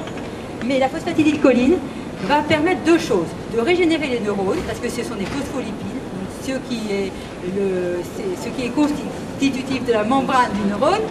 Et en plus, ça va permettre d'assimiler les antioxydants et les acides gras d'ailleurs, que vous allez manger. Et les vitamines grasses. Parce que ce que je ne vous ai pas dit, par exemple pour le curcuma, si vous voulez assimiler le curcuma, il faut le manger, le prendre au moment du repas et manger des graisses et du poivre avec, sinon il ne pénétrera pas. Mais par contre, la phosphatidylcholine l'aidera à pénétrer. Ça aidera aussi à faire pénétrer, tout à l'heure quand je vous parlais des polyphénols, des bioflavonoïdes, tout ça, ça pénètre aussi grâce à la phosphatidylcholine. Alors n'oubliez pas d'associer les choses entre elles. Il n'y a pas une panacée universelle, il y a des associations bénéfiques. Et en plus, les choses s'aident les unes les autres. C'est des puzzles à compléter. Donc tout est un tout. Alors, j'ai bien entendu parler de la flore intestinale. Évidemment, on ne peut pas être en bonne santé et régénérer son organisme si son intestin n'est pas régénéré. Je n'ai pas dit, mais là je vous le dis quand même, il faut aussi prendre des minéraux. Alors pour cela, j'ai pensé, comme c'est de la fin de l'hiver, au biocéan isotonique. C'est de l'eau de mer isotonique qui va contenir tous les minéraux, y compris l'iode, que nous recherchions tout à l'heure. Alors, c'est le biocéan. C'est le Quinton, c'est le sérum de Quinton, biocéan isotonique, tout ça. Il y a eu des problèmes avec le Quinton ces derniers temps, c'est pour ça. Le Quinton est très bien. J'aime bien le Quinton, hein, normalement. Non, mais c'est tout, de toute façon, c'est le même bateau. C'est la même chose. C'est le même bateau qui extrait. C'est le même genre de choses. Mais pour, ceux qui font l'hypertension. De l'eau de mer diluée de manière à être isotonique à votre plasma. Alors ça rentre très très bien, ça régénère l'intestin et l'intestin régénéré peut mieux capter la flore intestinale. Excusez-moi, pour les gens qui font de l'hypertension, le Quinton... Alors isotonique. Ah d'accord. Isotonique, tout à fait d'accord avec vous. C'est quand même salé, c'est quand même très salé. Mais si vous voulez, si vous prenez une ampoule de Quinton, franchement même pour les hypertendus, ça ne pose pas de problème. Mais je suis d'accord avec vous, il ne faut pas prendre de l'hypertonique, une hypertension, c'est vrai. Il faut éviter. Et puis pas 3 litres. Mais là comme ça, avec une ampoule, non, ça ira.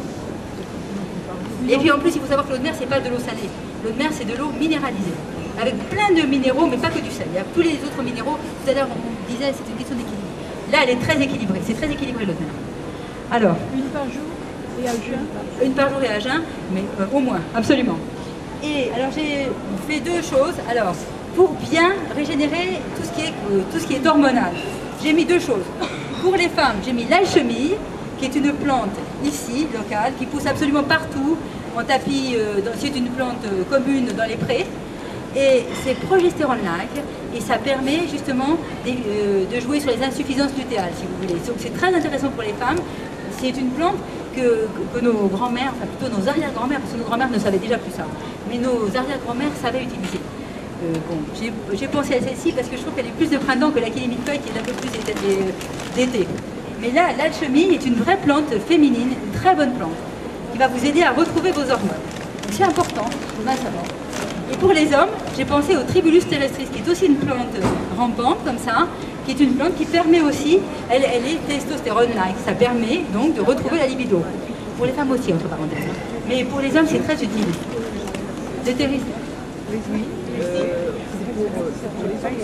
Non, on peut aussi si vous voulez. J'ai marqué toutes les deux plantes, mais l'alchimie est plus à tropisme féminin et le tribulus à tropisme masculin. Mais si vous prenez du tribulus, ne vous inquiétez pas, hein, vous n'allez pas vous devenir un homme. Hein. Aucun souci. Non, non, aucun danger. Par contre, vous aurez une bonne libido. C'est pas mal. Voilà. Alors. Ah oui, vous avez raison. J'ai oublié le complexe zinc. Alors, bien entendu, oui, j'ai parlé du biocéan. Le biocéan, c'est parce que je trouvais que c'était particulièrement intéressant, enfin, l'eau de mer, pour les femmes, parce que c'est très reminéralisant et qu'elles ont tendance à être très fatiguées. Vous voyez, une femme qui a beaucoup d'enfants, enfin, même pas maintenant beaucoup d'enfants, mais même 2 enfants, c'est beaucoup. Un travail, qui travaille beaucoup, tout ça, elles sont, à la fin de l'hiver, elles sont épuisées, elles ont les traits tirés, tout ça. Ça, c'est vraiment l'eau de mer. C'est vraiment bien. Et un homme, lui qui se sent complètement, qui n'est pas en forme, qui n'a pas une érection terrible et tout ça, le complexe zinc, parce que ça aide à synthétiser les hormones masculines. Alors ça, c'est particulièrement intéressant. Voilà. On a parlé de beaucoup de choses, mais je voudrais vous demander, qu'est-ce que vous conseillez pour les personnes vous avez parlé beaucoup de bonnes choses, mais je voudrais savoir qu'est-ce qui est bon pour les personnes qui ont une mauvaise circulation et qu'on a des varices. Alors, la dame m'a demandé qu'est-ce qu'on pouvait conseiller pour régénérer les vaisseaux sanguins. Je dirais ça comme ça, puisqu'on est en régénération. Eh bien, tout simplement, le resveratrol et la vitamine C. La vitamine C, ça c'est les 2. Et je dirais en plus, moi, si je devais choisir 3, le SAS. Le SAS c'est un complément. Sur l'autre feuille. Ça marche très très bien. Tout ça. Voilà. Donc ça pour les... Et puis, n'oubliez pas les huiles. Les huiles, il faut avoir des huiles de bonne qualité pour les vaisseaux sanguins. Les varices et tout ça. Qu'est-ce que c'est qu'une varice? C'est un tissu complètement enflammé. C'est un gros tissu. Une varice, c'est une déformation du tissu. Là, il y a une perte de fermeté de la veine. Donc, ça fuit à l'extérieur. Bon, ça, c'est vitamine C, je dirais. Elle manque de tonicité, le resveratrol. Et en plus, elle est complètement inflammatoire. Alors, on n'hésite pas à prendre des huiles, des acides gras en oméga 3. Et le SAS qui va permettre de détoxifier toute la lignée. Ça marche très très bien. Voilà. Alors, bon, en gros, là maintenant, on va peut-être passer aux questions, non ça, bon, je vous ai donné à peu près... La malice. Oui, oui, j'ai pensé aussi une chose importante. En homéopathie, moi j'aime bien, à la sortie de l'hiver comme ça, hein, enfin, en plein hiver comme ça, j'aime bien traiter l'intestin. Alors, parce que l'intestin, ça régénère tout. Si vous avez un intestin qui marche, quand même, c'est la base. Donc, j'aime bien donner du psorinum en homéopathie en gouttes, la goutte le matin. Et le tuberculinum, c'est parce que je considère que c'est pas mal de pouvoir de nouveau respirer et se reminéraliser. Les tuberculiniques, ceux qui sont tout le temps enrhumés, bronchitiques et tout ça, un petit peu angoissés, un petit peu dépressifs et tout ça, ça leur fait beaucoup de bien pour se reminéraliser, le tuberculinum. Et ça remonte bien leur surrénal qui est très très affaibli à la sortie de l'hiver. Donc voilà. Donc je donne ça en gouttes et 20 gouttes de chaque. Pour les sinusites. Oui, ça marchera parce que ça va, si vous voulez, c'est pas suffisant. Tout seul, ce n'est pas suffisant. Mais en association, c'est une très bonne chose à faire. Les deux, là? Oui. Voilà. 20 gouttes par jour. Alors je dirais psorinum le matin et tuberculinum le soir, par exemple. Vous voyez, c'est pas mal comme ça. Bon, et pendant 21 jours, enfin même un mois, c'est pas mal. C'est pas mal du tout. Alors, je vous ai donné des protocoles un peu vastes. Comme je vous ai dit, on pourra tout à fait vous les transmettre. Donc, surtout, donnez bien vos noms, enfin vos adresses email si vous en avez, vos numéros de téléphone, enfin ce que vous pouvez. Et autrement, maintenant, je pense que je vais vous proposer si vous avez des questions à poser, de les poser. Voilà.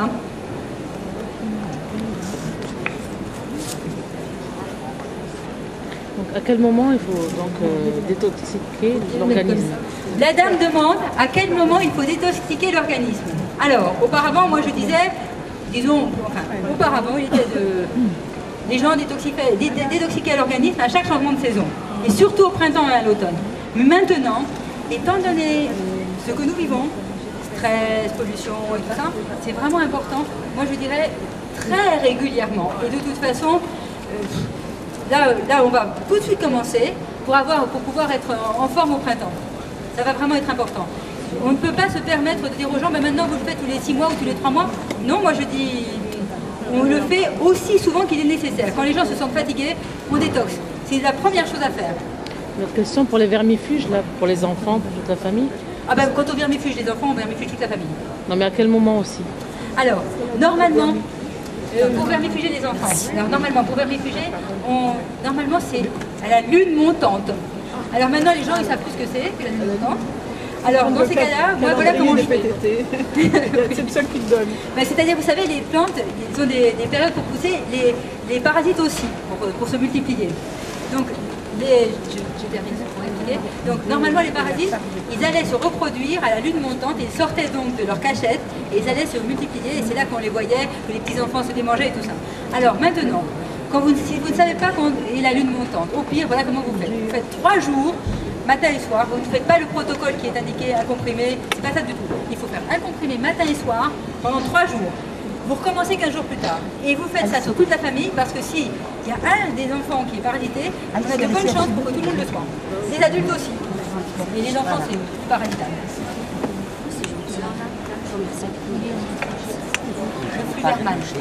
Mais j'essaierai de vous trouver, je vous prendrai un produit naturel. Oui, les huiles essentielles, ça marche bien, mais comme j'ai expliqué, il y a beaucoup de pharmacies qui n'ont pas assez d'huile essentielle. Je me suis dit, il vaut quand même mieux donner un truc que les gens trouveront, parce que sinon, ils vont être un petit peu coincés.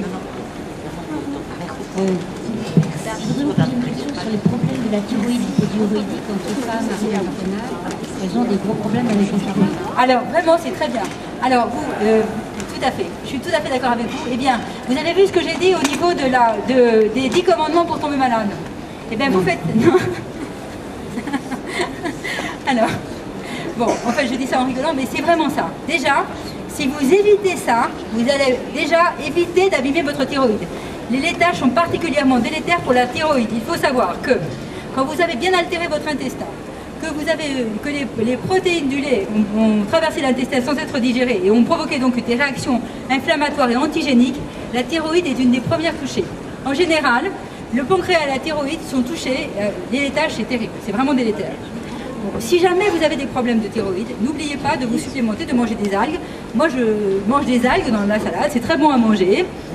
De prendre de l'eau de mer, c'est pour ça pourquoi j'ai pensé à l'eau de mer pour les femmes. Souvent pour ça, les femmes sont beaucoup plus hypothyroïdiennes que les hommes. Donc vraiment, n'oubliez pas de prendre de l'eau de mer, ça vous fera beaucoup de bien. Si vous avez l'occasion d'aller vous promener au bord de la mer, c'est génial. Hein, les pieds dans l'eau, c'est très très bien. Ça rentrera aussi. Baignez-vous dans l'eau de mer, c'est très bien. Voilà. Mais effectivement, il y a une question d'alimentation. Et ajoutez un peu des algues. Oui, allez-y. On est obligé de prendre du lévothyrox, ça dit. Alors, si vous... moi je dirais, le lévothyrox c'est un vrai problème, c'est de la T4. Or, l'hormone active, c'est la T3. Et pour avoir une hormone active qui marche, il faut que le foie... Enfin, pour avoir une hormone active, donc la T3, il faut que le foie marche. Il faut qu'on fasse ça. Sinon, vous pouvez faire ce que vous voulez, le foie ne marche. Si le foie ne marche pas, vous n'aurez pas la T3. Alors, évidemment, quand vous avez plus du tout de thyroïde, alors... il y a des alternatives à la T4, au lévothyrox. Il faut remonter la thyroïde en faisant attention à ne pas l'abîmer, justement en mangeant certaines choses qui l'abîment, par exemple les laitages. Ne pas manger les laitages. Ah, oui, moi j'ai déjà ça. Ah bah oui, vous ne pouvez pas les digérer du tout, j'imagine. Et puis en plus, on peut supplémenter avec d'autres produits. C'est-à-dire que éventuellement, bon, mais ça c'est vraiment au cas par cas et c'est vraiment individuellement. On peut voir, il faut absolument varier doucement et donner aux gens des algues, leur donner de l'eau de mer, regarder si on peut leur donner la T3, des choses comme ça. Le Tyrane est une hormone mélangée, c'est pas la même chose. C'est T3, T4 le Tyrane, c'est déjà un peu différent. Mais c'est vrai que le laboratoire, j'ai rien dit.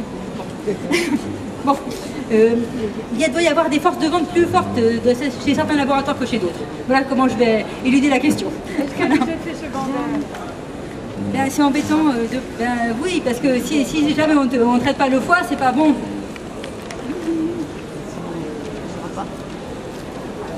Allez-y. Qu'est-ce que vous faites pour le foie entre les yeux parfois? Pardon? Pour les poches? Alors, pour les problèmes de poche autour des yeux. Alors ici, on est au problème, alors ça c'est vraiment élimination des toxines, tout à fait typique, souvent rein et foie. Alors, ce que j'ai proposé va vous aider déjà. Et une chose, si vous avez tendance à avoir les yeux qui gonflent, je vous conseille de ne pas manger de gluten. Parce que vous verrez que ça vous aidera beaucoup. Et pas de sel le soir. Comme par hasard, c'est le rein, l'énergie du rein. Rein, et pensez gluten et pensez au sel. Pensez à ça, déjà vous allez voir. Et surtout, prenez plein de vitamine C. et de respirateur, ça vous fera beaucoup de bien. La vitamine C, ça marche très bien, parce que ça améliore la circulation. Récupérateur. Oui, c'est ça. Tout ça, pourquoi? Oui, ça fera beaucoup bien. Et puis, mais drainer avec le foie et les reins, par exemple, un des deux draineurs, ça marchera bien. Ça a été marqué, ça draine. Ceux-là, ils régénèrent, mais pour les draineurs, on prendra votre adresse, on peut le par rapport. Les draineurs, c'est l'hépatonique et puis le royal Gélu. On vous donnera ça, oui, tout à fait. Moi, j'ai pas tout compris dans la phase là. C'est en même temps. On prend des huiles et en même temps. Il faut tout prendre en même temps. Voilà, il y a vous pas savez, dans le temps, il n'y a pas. Non. Surtout pas. Il faut tout prendre en même temps parce que le problème, c'est qu'il y a eu cette étude catastrophique qui disait que le fait de prendre la vitamine A favorisait les cancers des fumeurs. Oui, alors, et ça, c'est exactement parce que les gens justement avaient scindé. On ne scinde pas la détox, on fait tout ensemble. Voilà. Si jamais, imaginez 5 secondes, vous êtes là, vous avez pris des caroténoïdes. Les caroténoïdes sont très bénéfiques, c'est des anticancéreux. Mais si jamais vous restez au milieu du guet, et là vous ne passerez pas là et là vous aurez un problème. Donc il faut toujours prendre tout ensemble, c'est très important. Alors non, on ne peut pas prendre n'importe quelle vitamine C, merci. Alors vous avez tout à fait raison. Il faut prendre, là, celle que j'ai proposée, c'est la vitamine C 1000 à time release, enfin libération prolongée, avec des bioflavonoïdes, parce que les vitamines C de synthèse, ça n'a strictement rien à voir, c'est hyper sucré, c'est pas du tout. La dame qui me demandait tout à l'heure pour la poche sous les yeux, une vitamine C de synthèse, vous êtes tranquille, vous aurez des poches sous les yeux. Il faut des vitamines C naturelles, de très bonne qualité, et celle-là, elle est très très bien. C'est quelle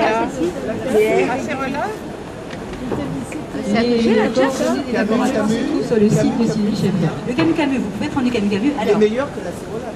Alors, il faut savoir que quand on parle de la cérola, du camu-camu, toutes ces choses-là, c'est très intéressant. Mais, alors, de toute façon, ce sont bien. Mais, pour arriver à avaler la cérola, il faut plutôt l'avaler aux Antilles, parce que quand vous l'avalez ici, elle a déjà été expurgée de sa vitamine C. Et pour arriver à avaler de la cérola qui est très acide, la plupart des gens mettent du sucre. Le sucre, c'est justement ce qu'on veut éviter quand même, c'est un des grands toxiques. Alors on ne va pas s'intoxiquer, alors il est mieux éviter. Et puis, voilà, la même chose pour le camu-camu. À la limite, en France, vous prenez des cynorrhodons. Les cynorrhodons, c'est en fait, c'est les petits fruits des rosiers. Si vous avez des rosiers, vous allez cueillir vos cynorrhodons et vous les faites, ça se mange. Hein. Oui, mais on n'en a pas. On n'en a pas, ça ne pousse pas dans les bâtiments. Mais vous les achetez ici, les herboriques, je vous en vends. Le lait, vous vouliez savoir quoi sur le lait? Je voudrais savoir, est-ce que le lait de chèvre, de brebis, c'est différent. Alors, oui. Que le lait de vache, même bio. Même si c'est bio. Ainsi que le fromage. Bon, alors, quel que soit le lait, le lait, le fromage, j'ai pas de. J'aime beaucoup, c'est pas ça le problème. Mais c'est quel que soit le lait ou le fromage, c'est toxique. Aussi bien brebis que chèvre que vache, ce sont des animaux qui ont des panses pour digérer leur lait. Nous n'avons pas de panse, nous avons des. C'est plus court.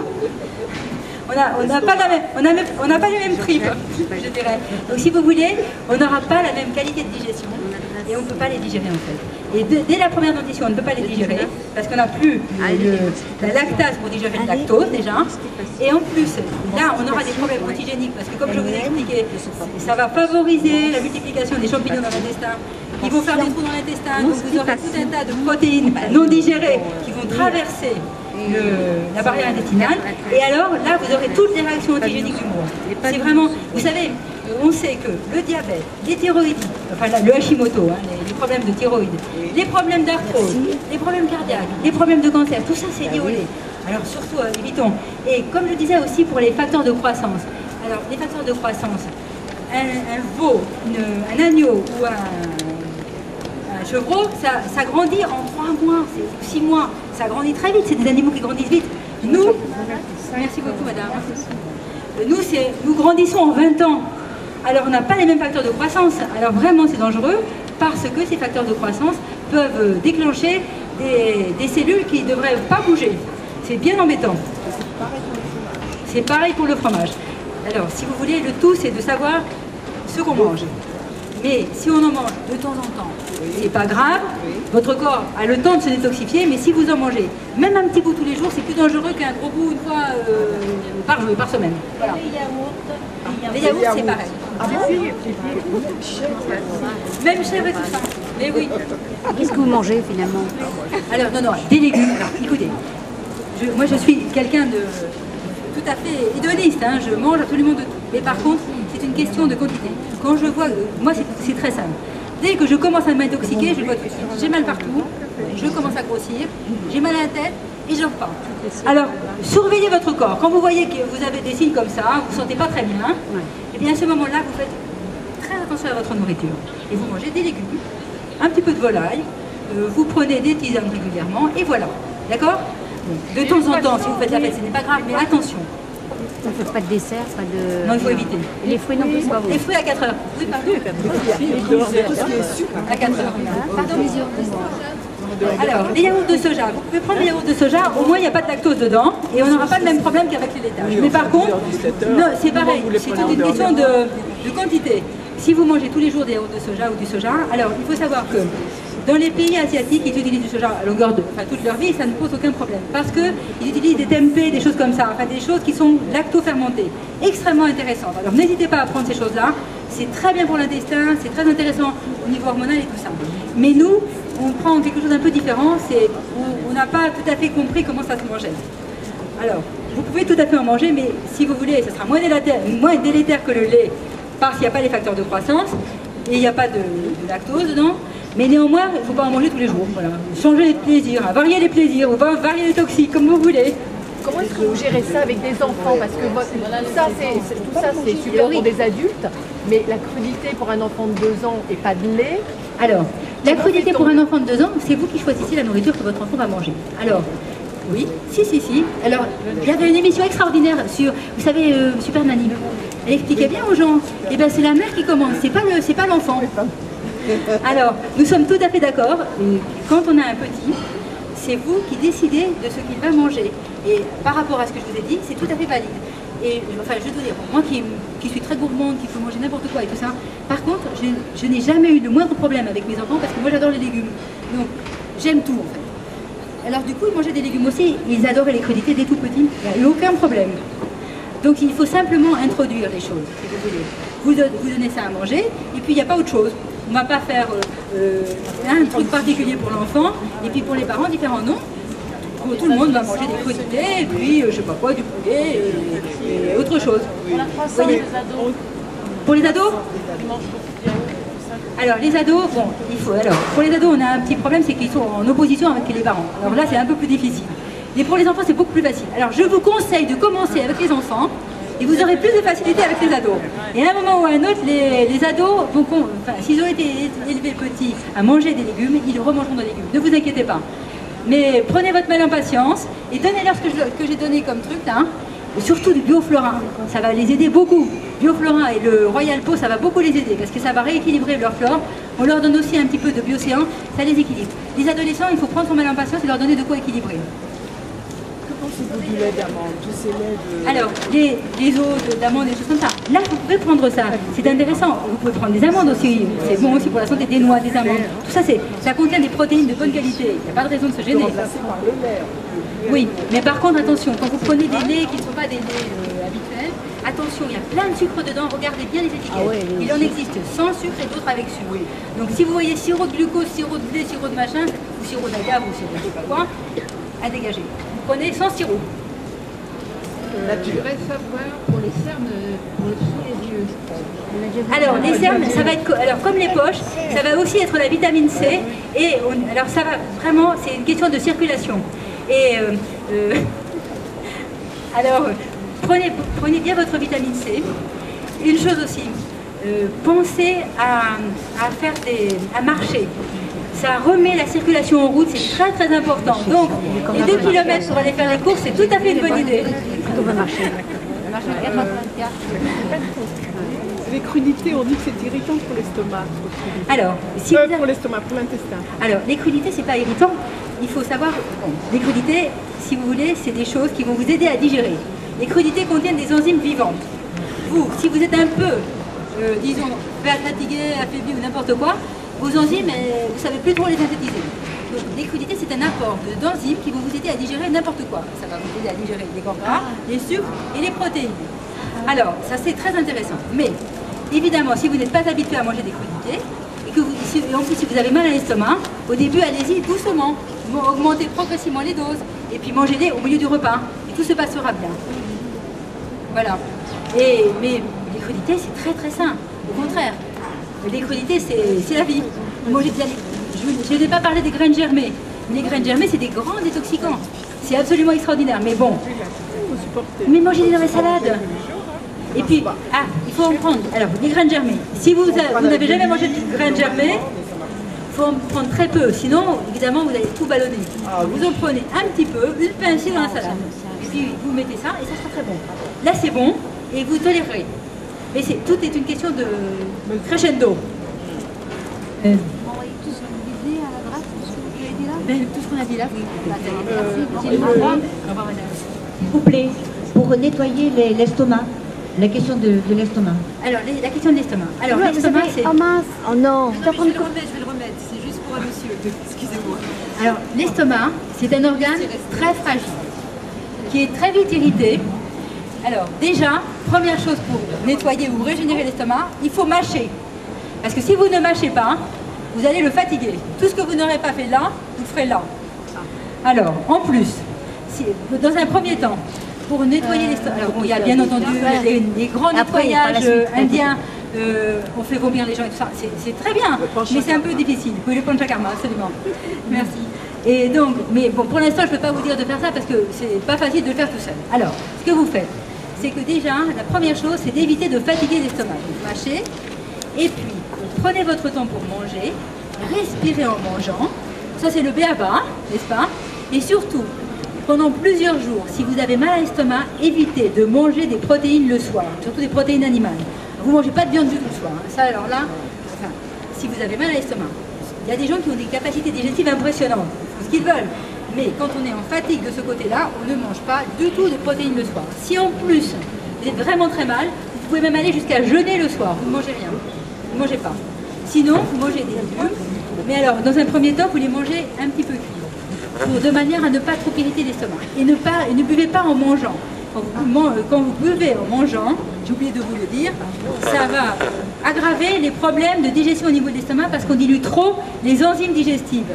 Et de ce fait, vous ne digérerez plus rien, ça restera longtemps, vous serez tout ballonné de longues heures, ce sera vraiment pas confortable.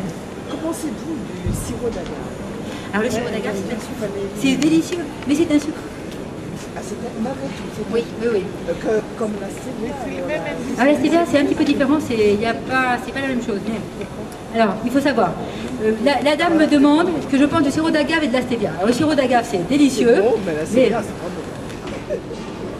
Je suis assez d'accord. Alors, le sirop d'agave, c'est vraiment très bon, mais c'est du sucre. Alors ne vous faites aucune illusion, c'est du sucre. Quant à la stevia, alors effectivement, vous n'allez pas manger de sucre parce que c'est pas assimilable, on n'a pas les enzymes pour la digérer. Mais par contre, il faut se rappeler une chose.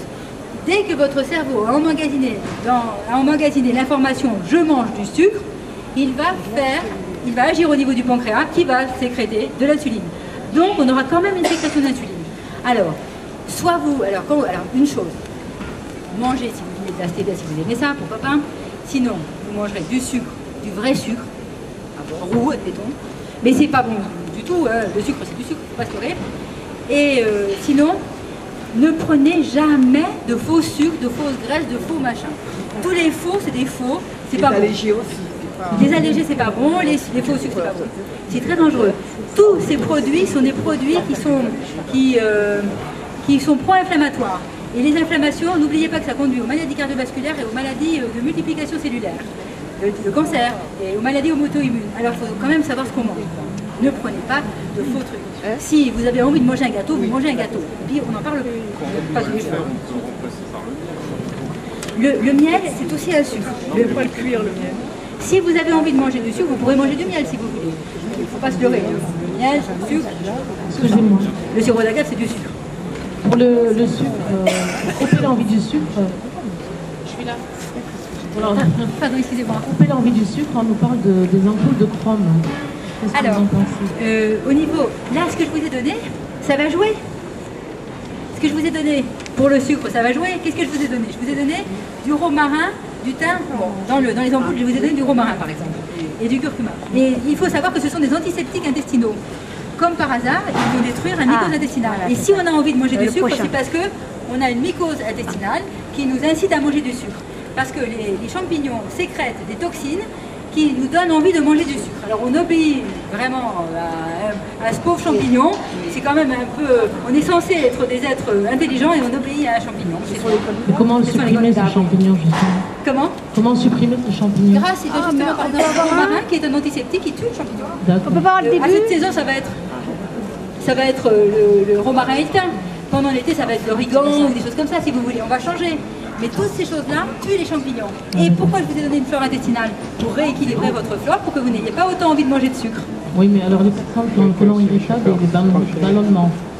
Alors, avec le on fait tout doucement. Les probiotiques, on fait tout doucement. Il faut les prendre à jeun. On prend avec le glucéan de manière à mieux fixer le probiotique. Quand il y a un problème de ballonnement avec comment dirais-je, les probiotiques, il faut simplement commencer à les prendre plus doucement.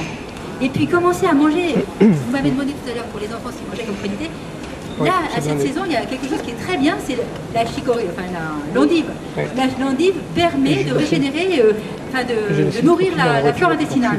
C'est le moment ou jamais de se lancer. Ça va vous aider à ne pas avoir envie de sucre. Cru ou cuit si on boit la chicorée? Cru. Il faut la manger crue. Si on est colitique, tout ce qui est cru, c'est pas bon. Donc, les endives, c'est quand même relativement doux. D'accord? Et si vous êtes un peu colitique, bon, il faut savoir que vous faites les choses progressivement. Dans ce que je vous ai donné là, dans les produits que j'ai proposés, ça devrait quand même vous aider. Prenez les petites doses, par exemple les bâtoniques. Si on commence avec 4 ampoules par jour, ça va vous gêner. Mais si vous faites une demi-ampoule puis vous passez progressivement, tout va aller. Et puis prenez un jus de citron, des choses comme ça, vous voyez, qui vont basifier un peu votre terrain. Vous voyez, vous faites des petites tentatives. Si j'en mange un petit peu, qu'est-ce qui va se passer? Il faut toujours faire progressivement. Quand on est colitique, c'est comme ça. On fait progressivement. Et massez-vous le ventre. Il y a une chose, je n'en ai pas parlé ici en détox, mais vous regarderez sur le site, il y a la détox avec le sulfate de magnésium. Ah, ça, c'est très très bien. Vous allez vraiment nettoyer votre intestin. Alors par contre, des fois, c'est un peu dur quand on n'est pas habitué à des nettoyages. Mais par contre, ça va vous aider. Attention aux gens qui ont des problèmes rénaux. On ne se lance pas dans un sulfate de magnésium si on a des problèmes rénaux. L'hypertension aussi avec Eh bien, le Ligari, oui, c'est le chlorure de magnésium. Alors, j'aime mieux le sulfate que le chlorure, mais c'est pas mal aussi. Ouais. Mais prenez le sulfate, ça sera bien. Vous m'avez posé une question, madame. Oui, c'est ça. Oui, c'est ça. C'est le Ligari, c'est ça. C'est ce que disait la dame aussi. Oui, on peut l'utiliser et ça vous aidera. Mais attention, ce sont des produits qu'il faut utiliser avec, c'est pareil, modération. C'est-à-dire, vous prenez votre litre de chlorure de magnésium comme ça, c'est un peu dur. Prenez un verre. Un demi-verre, vous voyez ce qui se passe. Hein, vous voyez si vraiment ça vous tourne beaucoup l'intestin ou pas. Comment? Oui, mais alors attention, le Ligari, donc le chlorure de magnésium, c'est quelque chose qui contient beaucoup de chlorure. Il faut faire attention, c'est quand même pas très bon d'avoir trop de chlorure. Le jus de bouleau, pour ça, va être la sève de bouleau va être très intéressante pour ça. Ça va être bien, ça va nettoyer les reins. Faites éventuellement de la sève de bouleau, puis après vous terminez avec ça. Il ne faut pas trop prendre de chlorure. Le sulfate est plus intéressant. Ça nettoie mieux le foie. Le magnésium. C'est le sel d'Epsom. Excusez-moi, j'ai une dernière question. Oui. Bah oui, bah, il fait. Le sulfate, il est là. Hein. Le chlorure, non. Il y a du magnésium, c'est pas mal, mais il y a pas. Mais ça, le sulfate, c'est le soufre. Il ne faut pas oublier ça. Une dernière question. Pour la vitamine D, pour les personnes en préménopause, pour prévenir donc les problèmes d'ostéoporose. Ah, c'est très très bien. Mais alors moi, j'aime bien la vitamine D naturelle. Mais laquelle justement? La biodémulsion. La biodémulsion.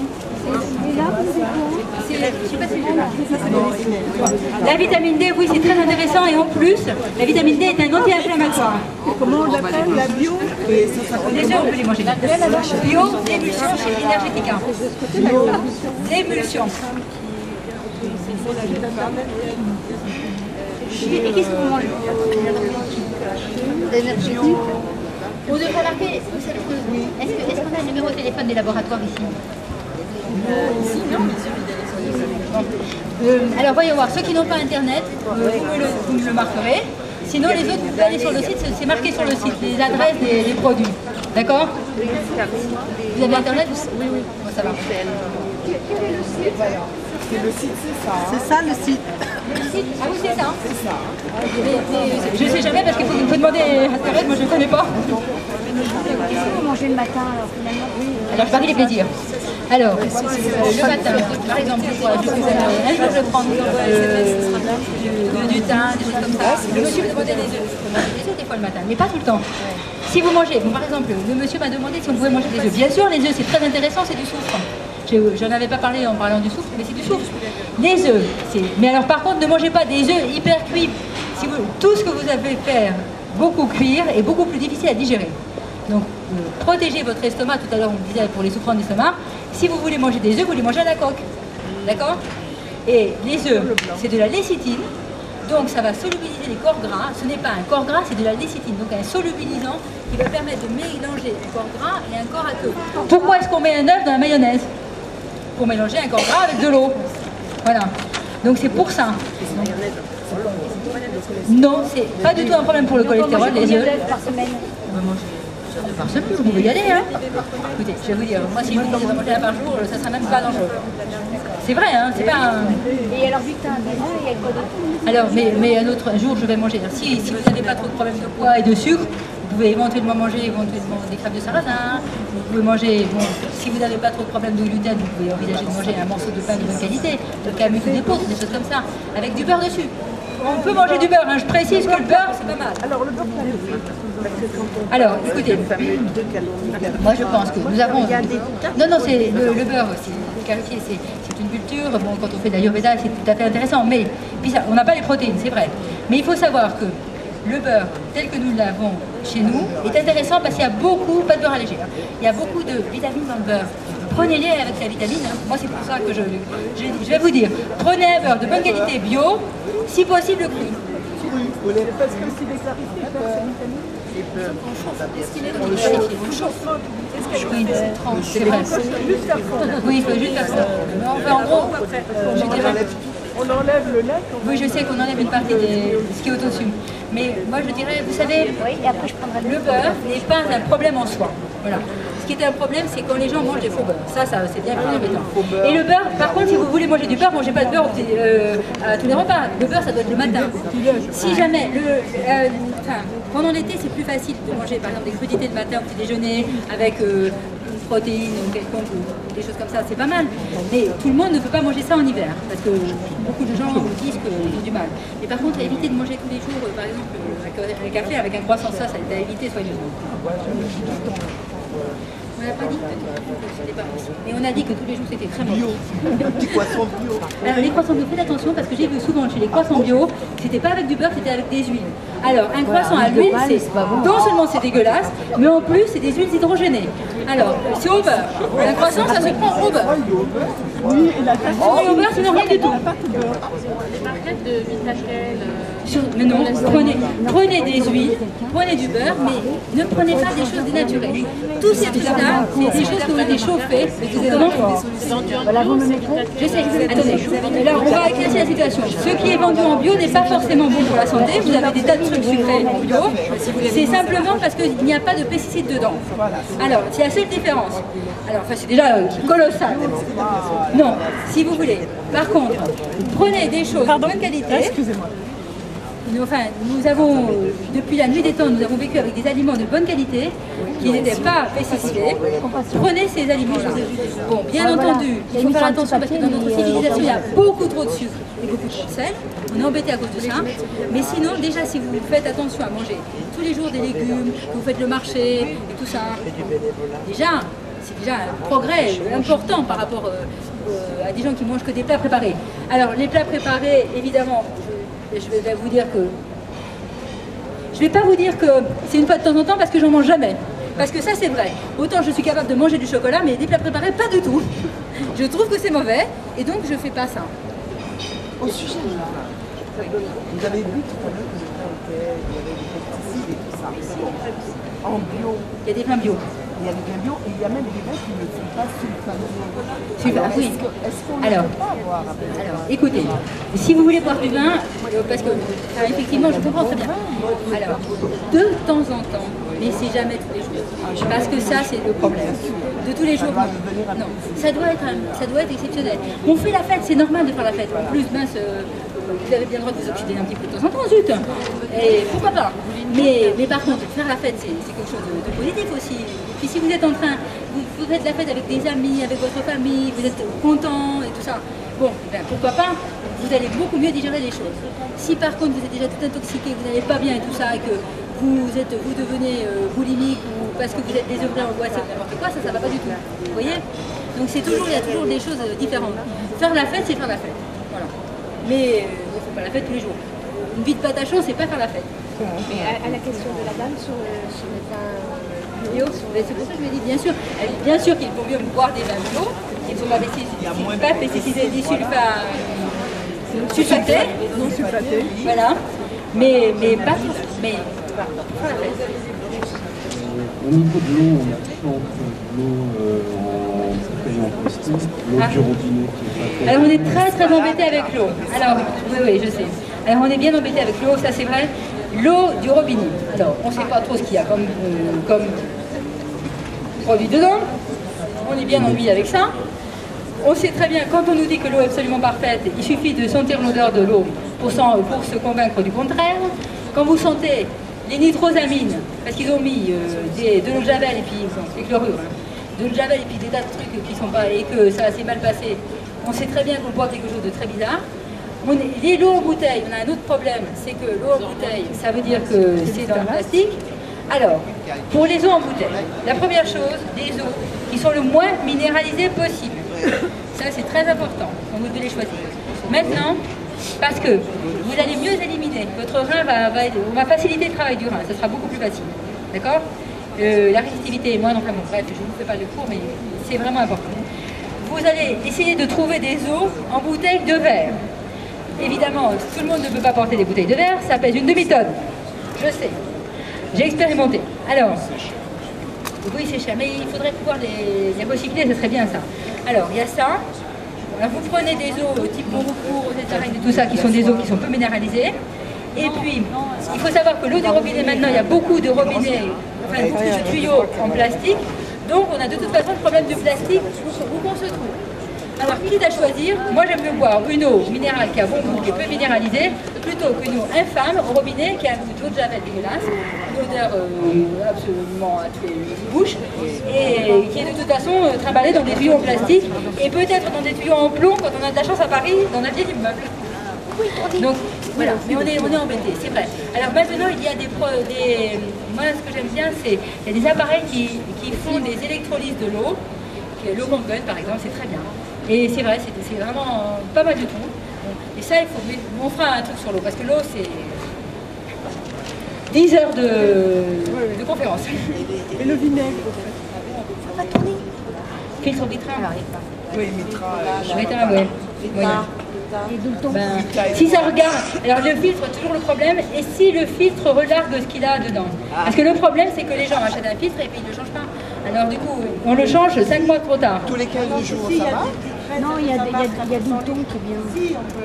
Bah, si vous faites attention, mais sinon c'est pas top. Et puis ça n'enlève pas tout, hein. Ça n'enlève pas les phtalates, que ça n'enlève pas grand chose. Alors moi honnêtement j'aime mieux. S'il vous plaît. Oui. Pas facile. Oui, oui. C'est-à-dire. Vous avez parlé tout à l'heure, qu'est-ce qui est mieux? Après, s'il vous plaît. Vous voulez passer? Ah oui, mais je vous avant. Une eau d'électrolyse. C'est l'électrolyse. Et on l'achète ça. Non, alors là, il faudra que je vous le... marquerai l'adresse sur le site pour l'électrolyse. Et le vinaigre. Le vinaigre, alors, disons que... Alors le vinaigre, c'est un aliment lactofermenté très intéressant. N'oubliez, enfin les aliments lactofermentés d'une manière générale, tout à l'heure j'ai pas pensé pour l'estomac, la dame. Le jus de choucroute lactofermenté, c'est génial pour l'estomac. Alors le vinaigre, c'est bon quand même? Alors le vinaigre, on peut prendre du vinaigre de cidre, pourquoi pas, bio. Et puis le citron, vous pouvez remplacer votre vinaigre par du citron. Oui, pourquoi pas. Le vinaigre, vous savez, si c'est du vinaigre de cidre, ça contient du potassium. C'est pas inintéressant, c'est pacifiant. Pourquoi pas? Le combretum, c'est une plante. qui va avoir un effet de nettoyage au niveau du foie. Ça va? Et qui va aussi avoir un effet anxiolytique. Mais c'est pas du tout, on n'est pas du tout dans les anxiolytiques, hein. On n'est pas dans un médicament anxiolytique, on est bien d'accord sur le sujet. C'est quelque chose qui va vous permettre de vous apaiser parce que le foie se nettoie plus facilement. Voilà. C'est vraiment d'une manière phytothérapique, hein. On n'est pas en train de prendre les solides. S'il vous plaît, je peux tourner. Benzodiazépine.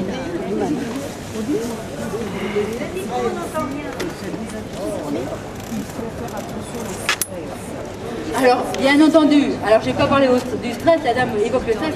Évidemment, si vous voulez vraiment avoir une bonne cure de désintox, vous allez vous promener, vous marchez, vous entretenez votre réseau social, vous ne regardez pas les informations, c'est une grande inutilité.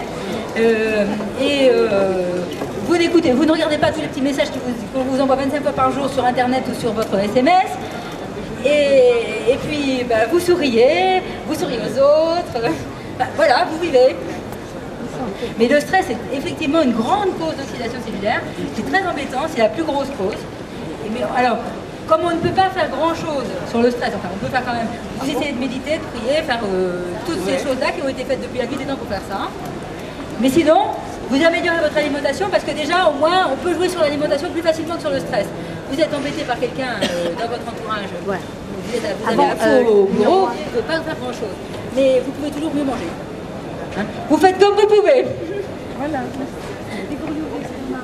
Alors, les brûlures d'estomac, c'est pour être malade. Alors, les brûlures d'estomac, bon, comme je dis, le lait de choucroute lacto-fermenté, c'est génial. Chez Volkel.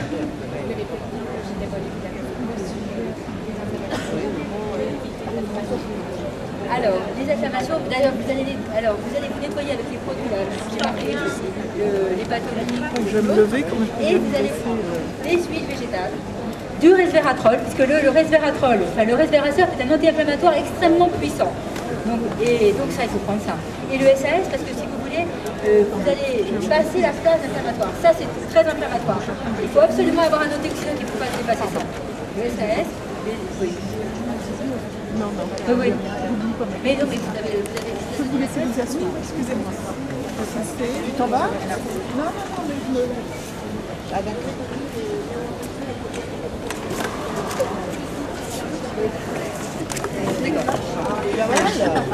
Tu as mal? Non. Bon, alors, les problèmes de douleur, c'est des problèmes inflammatoires complexes et compliqués.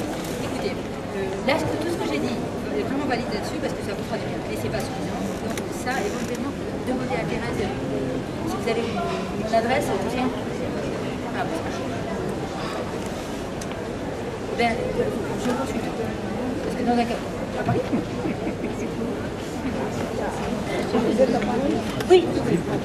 Oui, donc je précise que je consulte à Paris. Certainement. Moi, je vais en voir. Pardon, oui. Alors, demandez à Thérèse. Oui, je disais simplement à la dame qui me demandait où je consultais que je consultais à Paris. En fait. Voilà. Quelle adresse? Dans le 7e arrondissement. Pardon? Débrouille. Non, ça va.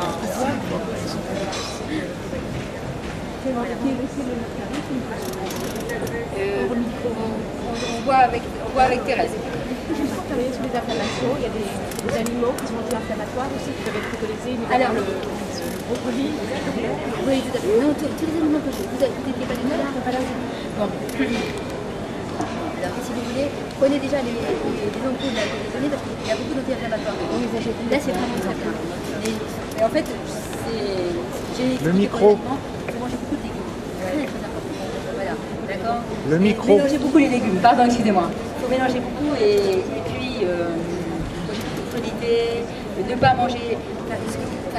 Vous regarderez sur le site parce qu'il y a une petite liste par rapport aux choses qu'il ne faut pas faire. Je pense que ça vous aidera. S'il vous plaît, la question du pamplemousse, parce que c'est devenu très à la mode de boire de boire du jus de pamplemousse?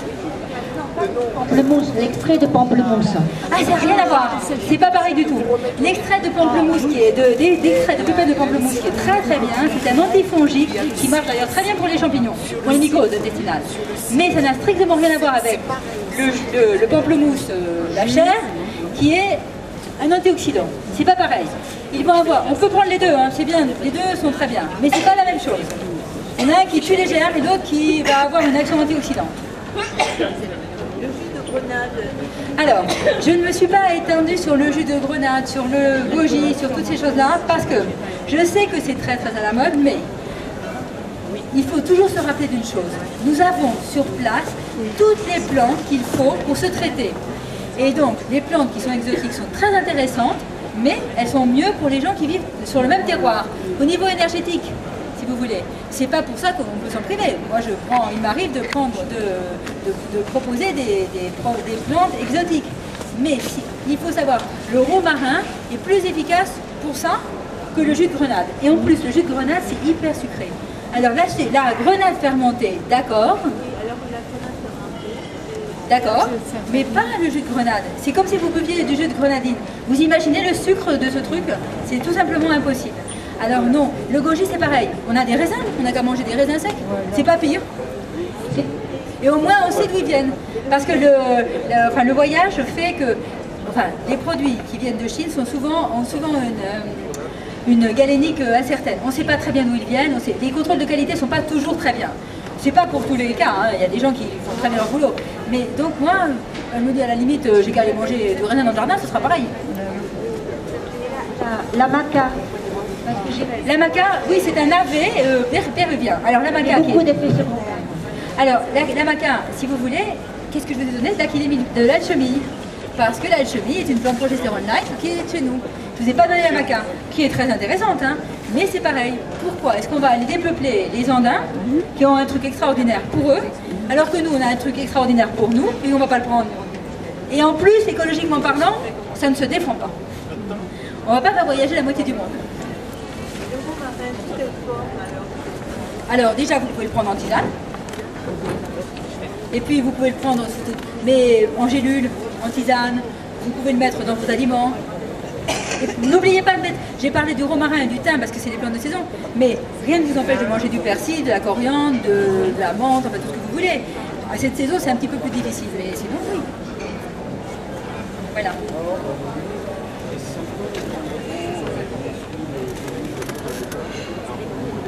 Alors, pourquoi? Alors, le colza, c'est une huile qui est enfin, si vous voulez, auparavant, il y avait des espèces. Le colza était considéré comme une huile toxique. Bon, maintenant il y a eu des changements au niveau des plantes et on considère que l'huile de colza est buvable, il y a des oméga 3 dedans, c'est la vérité.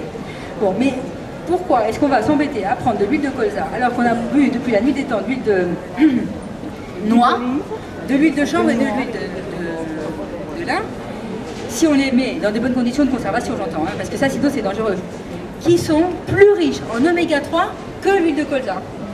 La question c'est, voilà la réponse. Je propose, on peut prendre de l'huile de colza, mais d'abord, mais moi je connais les huiles de chez moi, dans le Berry on prend de l'huile de noix, elle est très bonne, pourquoi pas se gêner? Et on ne cultive pas des grands prés de colza, on peut en prendre aussi, bien sûr on peut prendre, c'est moins riche en oméga 3. Rappelez-vous que les oméga 3 c'est très bon pour le cerveau, et l'huile de noix justement, la noix elle a une signature particulière, quand même, quand si on n'a pas reconnu dans la noix un cerveau, c'est qu'on n'a pas regardé. Est-ce que c'est vrai qu'elle a la vitamine B en plus par rapport aux autres huiles, l'huile de noix? Parce que j'ai lu ça et je ne sais pas si... Alors, là honnêtement, c'est pas... Les huiles, c'est... La vitamine B, c'est une huile qui est hydrosoluble. Donc... J'ai lu ça, mais je voudrais vérifier si c'est bien. Pas bien. Ouais, bah... bon, mais il y en a peut-être une trace, hein, oui. Une trace. Mais c'est pas vraiment... Il y a dans les huiles, il faut savoir que ce sont plutôt des vitamines liposolubles. Oui. Et surtout que l'huile de noix, on est quand même obligé de la chauffer un petit peu. Donc, alors, on peut tout à fait la prendre à froid, non? Non, mais pour la faire, ils sont obligés de la chauffer un petit peu. Ah, on peut la faire à froid? Non, on peut aussi la faire à froid. Ah, j'ai discuté même avec des gens. Avec des producteurs? Ils sont quand même obligés de la chauffer un petit peu. Ils font le minimum, mais... Parce que sinon, il n'y a pas assez d'extraction d'huile. Il n'y a pas assez. Alors écoutez, essayez de trouver. Enfin, moi je sais qu'il y a des producteurs d'huile de noix qui sont des producteurs classiques qui sont très bien. Et quand on fait des tests sur les huiles, elles sont vraiment très bien. Donc, on les prend. Quelle marque vous conseillez là, pour l'huile de noix? Allez voir l'huile reine qui revend plein d'huile. L'huile reine, allez lui demander conseil. Émile Noël et Dijon. Oui, je les connais. Ça doit se trouver, non? Dijon, ça doit pas être si facile. Enfin, moi je sais pas. C'est ça. Il y a un stand dans le coin. Et par contre, je crois qu'il y a plus d'oméga, pour les gens qui ont un problème avec les oméga 6, il y a plus d'oméga 6 dans l'huile de noix, peut-être par rapport à la colza. C'est peut-être pour ça qu'on conseille le colza. Non, ça contient plus d'oméga. Ça, c'est, vous savez, il faut varier les plaisirs. Oui. Hein, mais bon, on peut prendre depuis le colza. Hein. Qu'est-ce que vous pensez des lavements au café vert? Alors les lavements c'est très très intéressant. Alors je ne vous ai pas parlé ici des lavements, de tout ce qui était plutôt des traitements un petit peu différents. Parce que là c'est pareil. Je pense qu'il va falloir se pencher, enfin c'est vraiment un vrai sujet. Et les lavements, les gens ne sont pas habitués maintenant à faire des lavements. Donc on va, un de ces quatre, pourquoi pas, je veux bien faire une conférence sur les lavements et je vous expliquerai comment on fait pour les lavements et tout ça. C'est très très intéressant et ça a vraiment une action particulièrement intéressante là-dessus. Là. Mais c'est vrai que maintenant, les gens ne savent même plus ce que c'est qu'un lavement. Parfois je dis aux gens, est-ce que vous savez ce que c'est? Ils ne savent pas. Alors déjà, on leur expliquera ce que c'est. C'est un lavement par voie rectale. Puis il y a des tas de manières de se laver. On peut faire une hydrothérapie du côlon, on peut faire un lavement par voie rectale, on peut faire un panchakarma avec tout. Enfin, c'est très intéressant. C'est intéressant, bien sûr. Les lavements, c'est très très bien. Mais c'est un petit peu extrême. Quand on ne connaît pas trop. Mais c'est très très bon, ça fait partie des très grands traitements pour les gens qui sont très malades, c'est très très utile. Oui. J'ai arrêté le micro. La question du jeûne, c'est-à-dire qu'il y a la vitamine D qu'il faut pratiquer du jeûne régulièrement. Comment est-ce qu'il faut faire le jeûne? Qu'est-ce qu'il faut voir pendant le jeûne? Qu'est-ce qu'il faut faciliter? Alors, quand on fait un jeûne, il faut déjà une bonne préparation psychologique. Et c'est pareil, les jeûnes, je n'en ai pas non plus traité ici, parce que c'est aussi un sujet à développer entièrement. Les gens, je ne vais pas leur dire vous allez faire un jeûne et puis voilà. Ça, c'est pas possible. Il faut vraiment se préparer psychologiquement, se détoxifier. Premièrement, pour aller faire un jeûne, il faut se détoxifier avec ce que j'ai donné déjà. Et commencer à bien manger, à bien respirer, à faire plein de choses intéressantes. Se bien détoxifier le foie avec les produits et ensuite on envisagera de faire un jeûne. Mais on ne fait pas un jeûne comme ça. C'est quelque chose, c'est pareil, c'est un petit peu plus difficile et il faut quand même être un petit peu entraîné. Oui, il y a beaucoup de gens qui font des business autour de ça. Bon, de toute façon, vous ne lancez pas dans un jeûne, de toute façon, je vais faire n'importe quoi, je vais aller faire l'ascension des grandes Jorasses en jeûnant. Ça, c'est une bonne idée. J'y pensais. Non, je ne ferai pas. Il faut boire. En tout cas, un jeûne, il faut boire. Et puis, les choses, là, les monocures, les monothétes et tout ça, pas facile. Pas facile. Souvent un peu... c'est parfois très, très, très limite. Il faut faire attention. Mais le jeûne est intéressant. Voilà. Quand même. Les pruneaux, est-ce que c'est un bon produit? C'est très bon les pruneaux. Mais par contre, n'oubliez pas que les pruneaux, c'est quand même sucré, donc ne mangez pas 3 tonnes. Mais c'est très bon, oui.